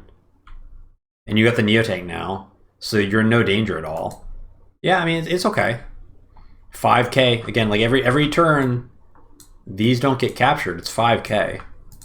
That's, yeah, you just keep the game going in this state for as long as you can. What do we see? Was that that was just infantry, okay.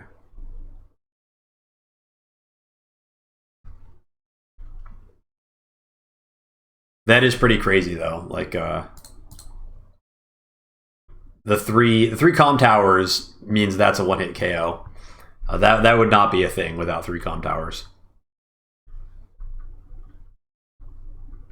Good vision by Rip, good patience.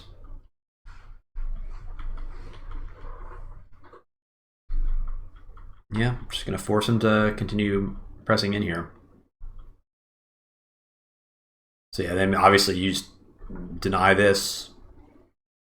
Ooh, do you send the Neo in to eat this? I don't hate that at all. I like that a lot.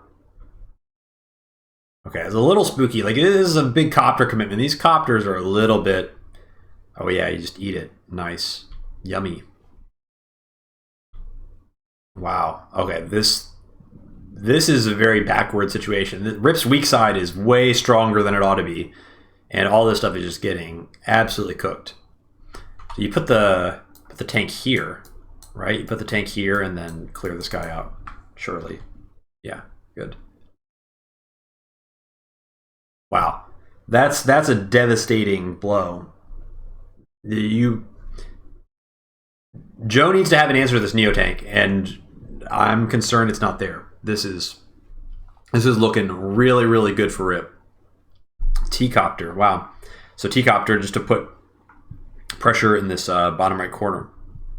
Because Rip's got the unit advantage down here pretty clearly, but not really a ton of infantry, because the infantry have been traded out. So you get the T-Copter, you can be like, okay, you're going to hide in artillery in the corner here forever. Well, fine, but you've got 2 comm towers. I can take the other one. Just kind of the way the game's developed. A little bit non-standard.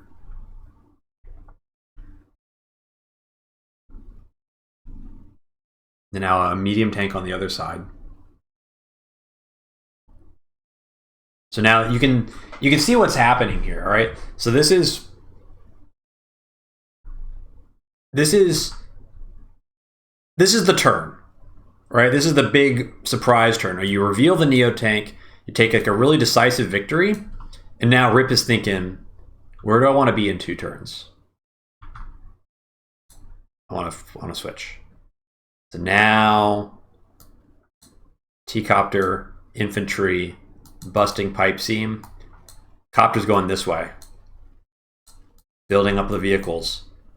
So now Average Joe's probably furiously trying to reinforce this way, and by the time it's built back up on this side, look at all this infantry built up on the strong side. Now maybe you find a way to shift the Neo tank over. It might take too long, honestly, but now in like 2 or 3 turns, gonna push this side.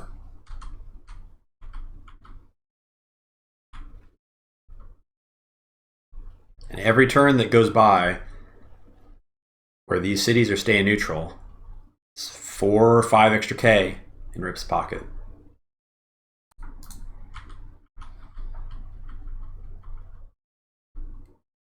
Okay.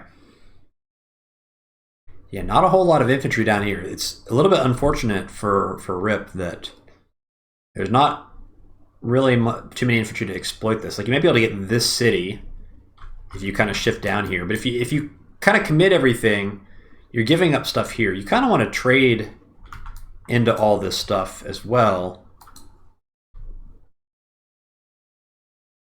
Yeah, okay. Seeing nothing, this city is basically a foregone conclusion.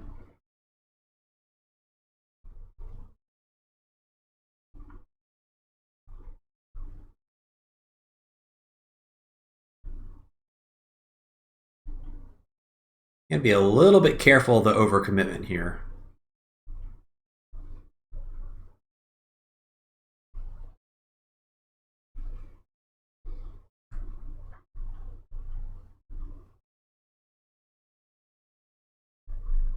But yeah, Rip is just like, come fight my Neo tank. Come fight my Neo tank. And he's got another Neo tank. And should be able to bust this pipe seam so that the Neo tank can come up this way next turn. Might have to use this copter to do it, though. We'll see how that plays out. But yeah, so it looks like all these new vehicles, I think Rip probably wanted to push this way. But now it just seems like the fight might be happening in the middle. You kind of consolidate mid, and then you've got options. You can try to control this area, or you can shift everything to the top left. And you don't have to decide now. You just see in 2 turns like what seems to make the most sense.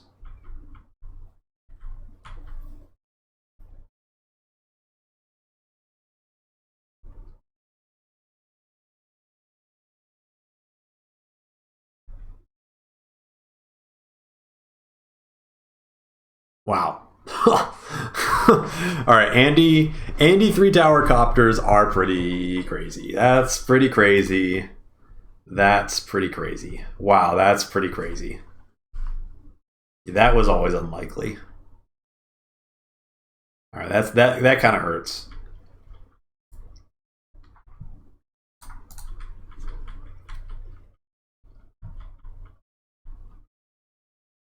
Okay, well, here's the question. Now the power is about to be online. Drake can get super if Drake wants super. The question is, do you really, I don't think you need to.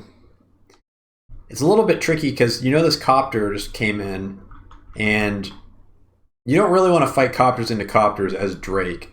And the anti-air is out of position. So I don't, you can trade a little bit, but this kind of feels like this might be a disengaged turn. You can do a little bit of trading, but yeah, this feels tough to fight into. If you have this anti-air in position, I think you can just send it. But like, where are you going to put this Neo tank where it's going to be safe next turn? Like, what you don't want as Drake is for Andy to be able to, you know, like come in with a Neo tank, hit your Neo tank on like a plains or a road, and then CO power and get all the way back to full and take your Neo tank out, and that's like your primary tech. That could potentially get you into some trouble.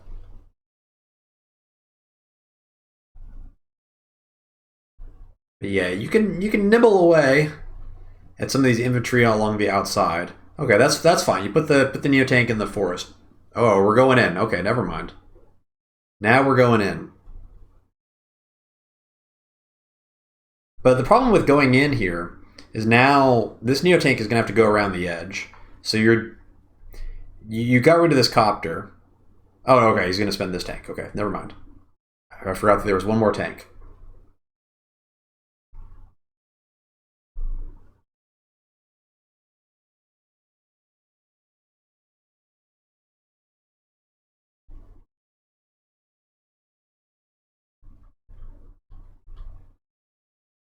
Yeah, this is nice because now you can't really fight into this very easily and also secure these properties. Like, this is never getting captured. See, and you just got this one. So you're 5k up still. How many turns have we been up 5k? Like, let's just look at the money. Oh, yikes. That's a lot of fun. And it's on Joe's turn too. So like, once we'll look again. Let's look again once it gets back to Rip's turn. But that is a massive discrepancy. I do like that Rip didn't pop the power though. Like, the fight was good. Not popping the power, even better. A lot of people would have just burned it. But I love saving it because you want to pop it at the beginning of the turn against Andy and then one shot everything. But yeah, like, these copters are paper thin now. Oof. I mean, it's okay, but it's not. You don't really want to be fighting medium tanks into Neo tanks, and now second Neo tanks here. This guy's just going to get eaten for lunch. That was the recon coming in here. Okay.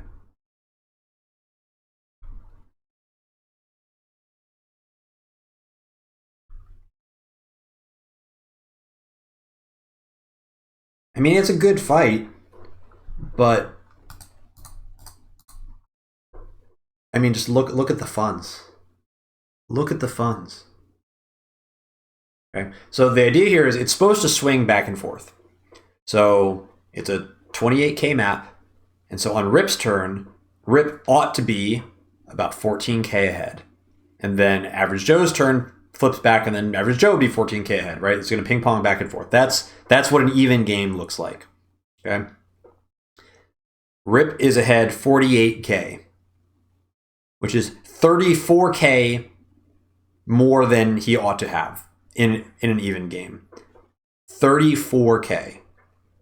And that is just downstream of the capture phase where Rip got all the contested properties and then just denied everything. And now we're day 17 and still missing all these properties. And that's a really hard situation to try and recover from as Andy, because you can see Drake's tech is just so much better. Fighting medium tanks and the Neo tanks, like, that's not a sustainable situation. This is going to be a painful turn. Why did he do? Oh, it's vision? That's so smart. He's got no recons. That's why he had to do that. He had to send this guy in, because if he pops power, he actually can't see the infantry anymore. Because the rain is gonna reduce his vision by 1. That's wild. All right, well, here comes the stuff's gonna blow up now. Yeah, that copter in 1 turn reinforce. Yep, goodbye medium tank. Anti-air's in position. Yep, a lot of one shots. I mean, some of these guys.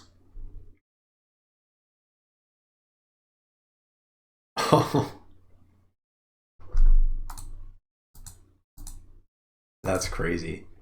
I guess that this is gonna block the ability of this guy to interrupt. Maybe, I don't know. The rain movement with recons is weird.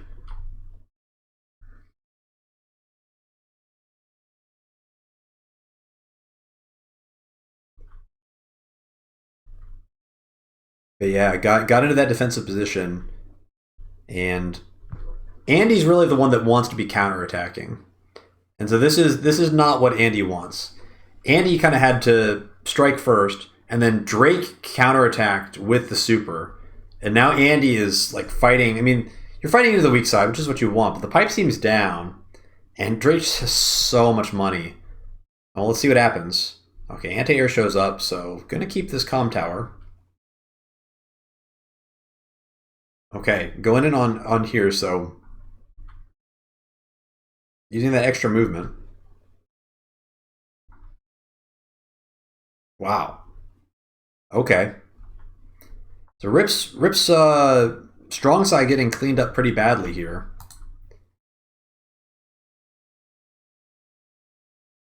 Recom towers is pretty crazy, but I don't know what's going to kill this Neo tank.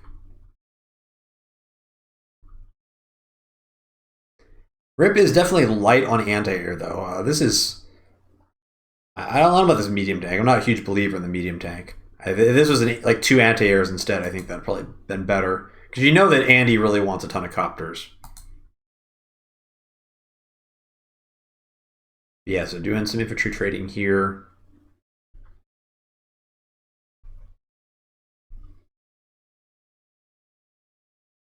Yeah, I mean, that's brutal. But because of the pipe seam being down, you can kind of afford to do that. And now this is starting to look pretty tough for Andy. Andy does manage to kind of stabilize a little bit, but still, like, income wise, like, you're down 3K. Like, what is... Alright, it's not insane.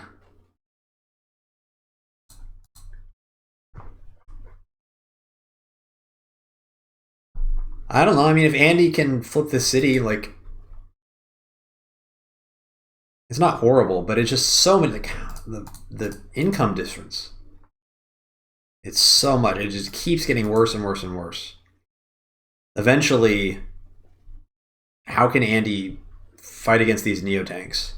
That's the real question. Oh, that is how. That is how. Wow, I didn't even know that was going to happen. That's good time for a bomber. And I feel very prescient because I said Rip needs more anti-air. Rip's only got 1 anti-air here. This is a little slop. It's a little slop. I'm not gonna lie. Definitely would rather have 2 anti-air rather than this medium tank. Although, like, what is backing this up? Like, you can't even kill this. I thought surely this anti-air is dying, but that does not appear to be the case. So, if Andy had a little bit more left in the tank, wasn't playing from like 40k funds down, you know, like, this could be a pretty nice situation. I guess that's not the end of the world, because this anti-air can't really trade into this bomber very easily. You kind of send the anti-air in, but then the bomber's going to counterattack, kill the anti-air, and then it's going to heal up for the next hyper upgrade. So, yeah, so some good things are happening for Joe, but still not winning this fight.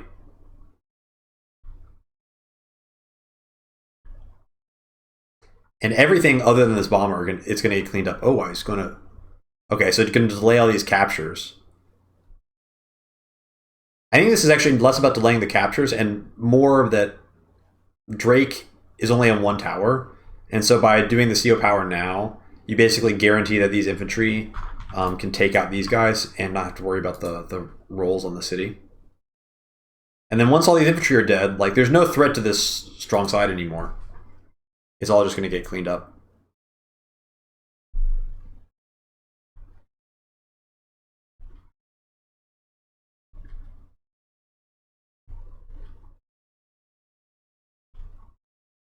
Yeah, so now this fight is now over.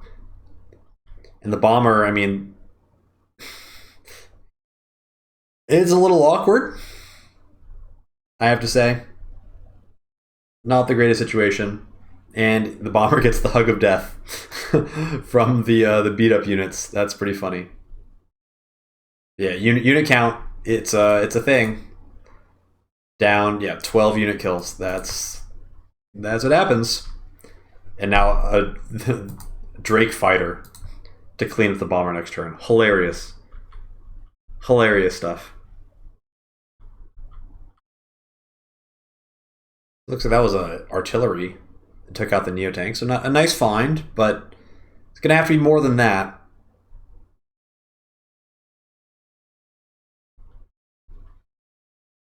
Does get the CO power off, but it's not gonna flip any properties. It's not a bad CO power, but it's the unit count situation that's really out of control. Ooh, unluck. I don't know if that was a luck or not. I don't think it was. I think that was unlikely to kill. Now, after all is said and done, I mean, it's 7 units, but now Rip is going to kill a bunch of stuff. He's got the fighter, the dreaded Drake fighter. I think, but Rip's probably losing this city. That's not going to go through. I mean, I guess Andy doesn't really have a way to heal it because there's no charge. I'm honestly surprised how well Andy is holding on in this game, given the insane funds discrepancy.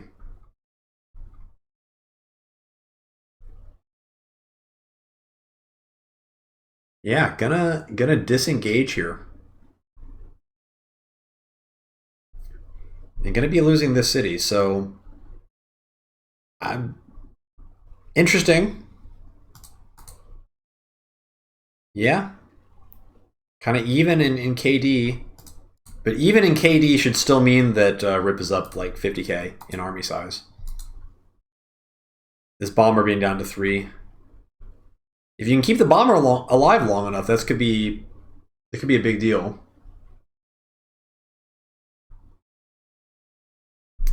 Yeah, we're almost on equal income. I think Joe is only 1k behind just this city, I think. But Rip does have the lab too. And I mean, day 20, we're ways away from day limit yet, but with this lab being captured, it basically is going to prevent this game from ending in a draw, assuming that this gets captured before the end.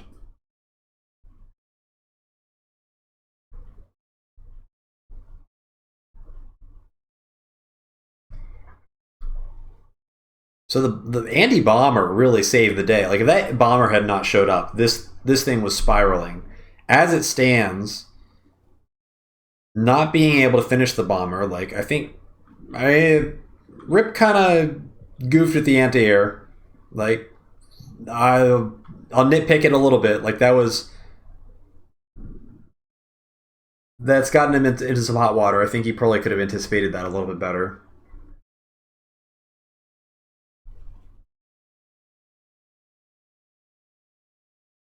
And everybody's pretty beat up. Not a whole lot of fighting. Everybody's just kind of got to replenish the forces. But pressure's still on Andy to make something happen.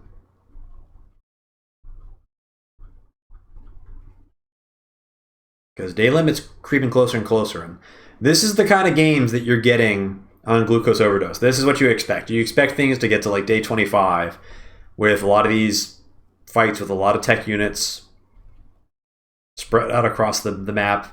A lot of front shifting. Haven't really seen a ton of front shifting, Most of the stuff has just been kind of fighting on the center weak side just because that's how it played out. But a lot of these like multi-turn engagements, very grindy. Now, kind of the calm before the storm. But time's still on Rip's side to some degree. Joe's got to figure out a way to flip something.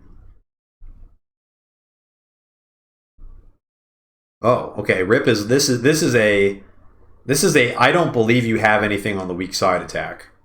Ooh, that's unlucky. Oh, that's really unlucky. Rip, if this dies and this recon goes and it hits the artillery, it's not the end of the world because this artillery is probably dead no matter what. But I don't know what the roll on that was, but I think that was pretty unfortunate. And now you're like forcing Andy, like, do you have to hit the infantry with the artillery to prevent the cap from going through? Like, that's a tough situation.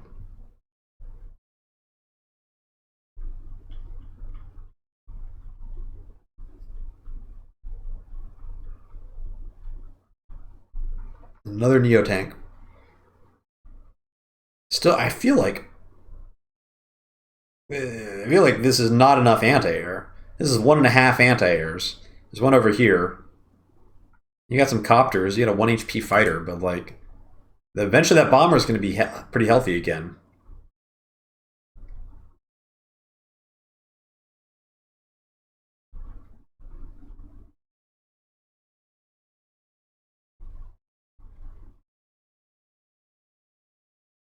Looks like Rip's going to be getting this tower, though. Actually, I take it back. I guess technically, in terms of day limit, they were tied because of the comm towers. They were tied. And this is the neutral property. That's kind of an unusual situation. But it does look like now Rip is in the lead again, and now finally Drake's on 2 towers. And this artillery is going to die. This whole weak side is going to get washed out. Yeah. This is where this map often goes to, where the weak side does eventually end up losing. That didn't happen in this game because Rip was just so strong on the weak side and shifted everything from the strong side to the weak side. So Rip's weak side looking pretty good, but eventually the floodgates burst open, and now it's like, okay, how do you defend this property? How do you defend this property? How do you defend this property? It's going to get tricky.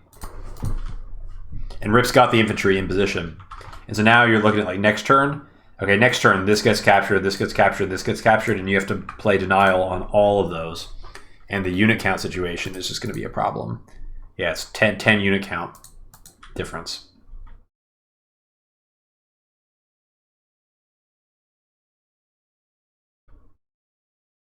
And there's no reason to fight on the weak side because it's up to Andy to figure out some way to break through this.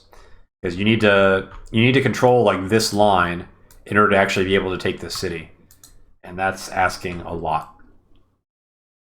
Okay, so it does go for this early, but this is just gonna force the infantry to sacrifice itself, and then the recon's gonna be able to clean it up.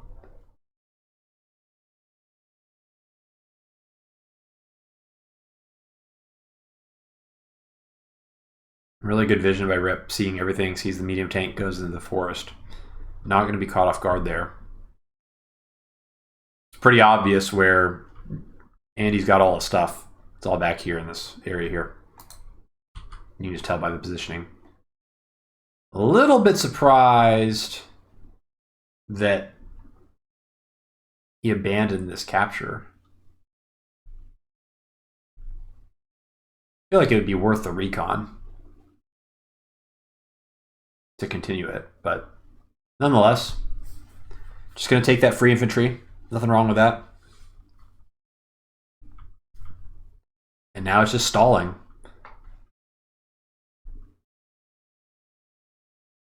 You take the corner, yeah. And say, come at me, Row. Fight into my wall here. Gonna lose another city. Day 35. It's not that far away now. So Andy can't wait around forever. Like you're kind of creeping forward, but eventually you got to take a fight. Seeing the airport every turn. So it's like copter. Pipe seems still up. Like it's looking pretty cooked. Flips the city. Now back up to a 4K lead. There's of money. Damage this infantry, so it's going to be another turn before you have to defend this corner. Yeah, it's stalling. It's just good play. You got the income lead. It's up to Andy to figure it out.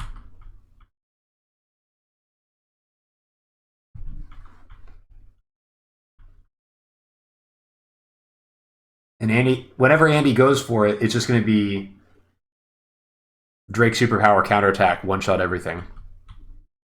Is this the turn?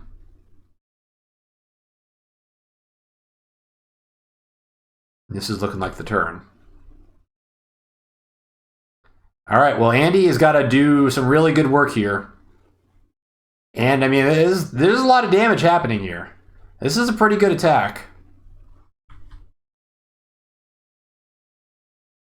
The question is it enough to overcome a game? Yeah, it's like over a 50K differential. I mean, you kind of equalized in the unit count, but equalized is not really what you want. I almost wonder if you don't consider like CO power here just for the defense to hope that you can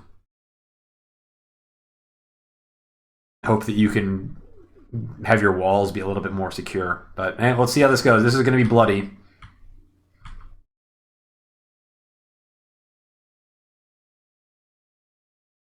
Everything's trading in. Woof. Yep. Yep, Neo tank. It's the medium tank. And it's been the story of the games. Andy not quite having enough tech. Bomber goes down. It's just not quite enough. He's able to wall break through to the tech units, and after that, you've got two Neo tanks. What is Andy going to do against them? Sure, it was equal in unit count before. Now it's back to 14 units, and that's it. Yeah, fun game. So this is what this map is supposed to look like. And Rip is going to be on to round 4. I mean, you're thinking it, I'm thinking it, we're all thinking it. Cross your fingers, all right? It'd be fun. Let's get the lights on. Blast through this thing really fast, see if there's anything we missed. It was literally the first infantry all the way to this comm tower. Yeah, it's just... You're just really, really hurting your income curve very badly by doing that. And I think it was... It was a good move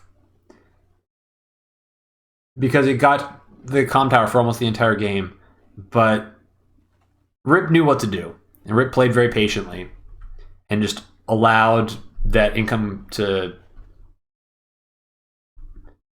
consolidate. You can see every turn. Yeah, it's like now 5K, 5K, 5K. Finally, it's back to 5K, 4K. And then finally it starts to dwindle, but I mean, we're already like day 20, and Rip's been, between 3 and 5K ahead every single turn since like day 10 or so. At some point, it just comes down to having a lot of stuff. And you can see the army value just kind of slowly tilting further and further ahead in Rip's favor. Yeah, and after that turn, I mean, kind of equalizes a little bit here. but then right back to it.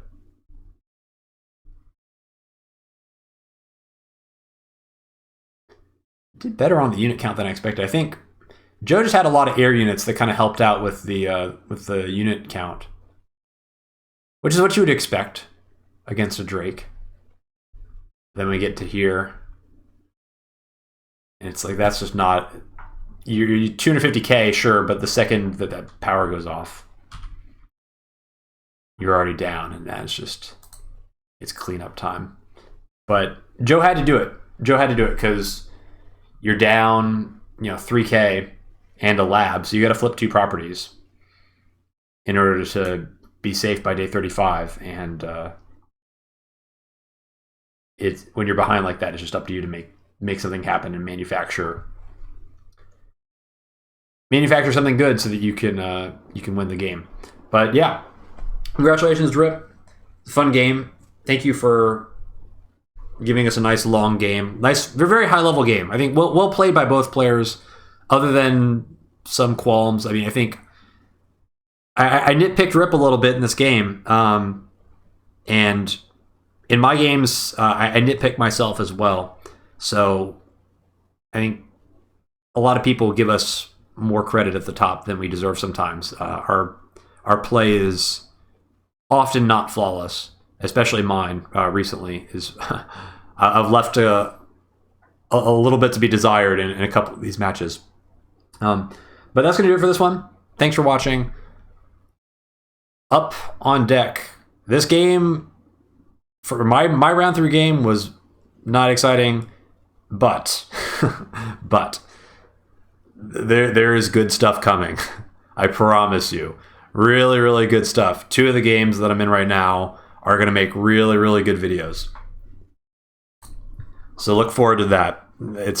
One might be going to day limit. So who knows how long that review is going to be. That one's going to be a spicy one, let me tell you. Yeah.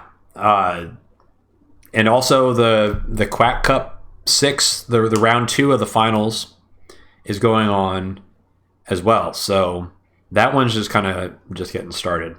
So we'll see how that one goes. But yeah, 3 tournament games going on in parallel. So I anticipate that the video pace may pick up a little bit in the next couple of weeks as some of these games resolve. So look forward to that.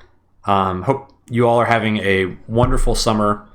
And I guess happy belated birthday to my son, who turned 3 a little bit over a week ago. I can't believe it. I think we started making videos on this channel just before he was born, I think. Every year it's every year it's longer than it was before. So if you've been watching since then, thanks so much. I hope you continue to enjoy these and learn something. And I'll keep making them as long as people like them. I appreciate everybody's support. So thank you all. See you next time. Cheers.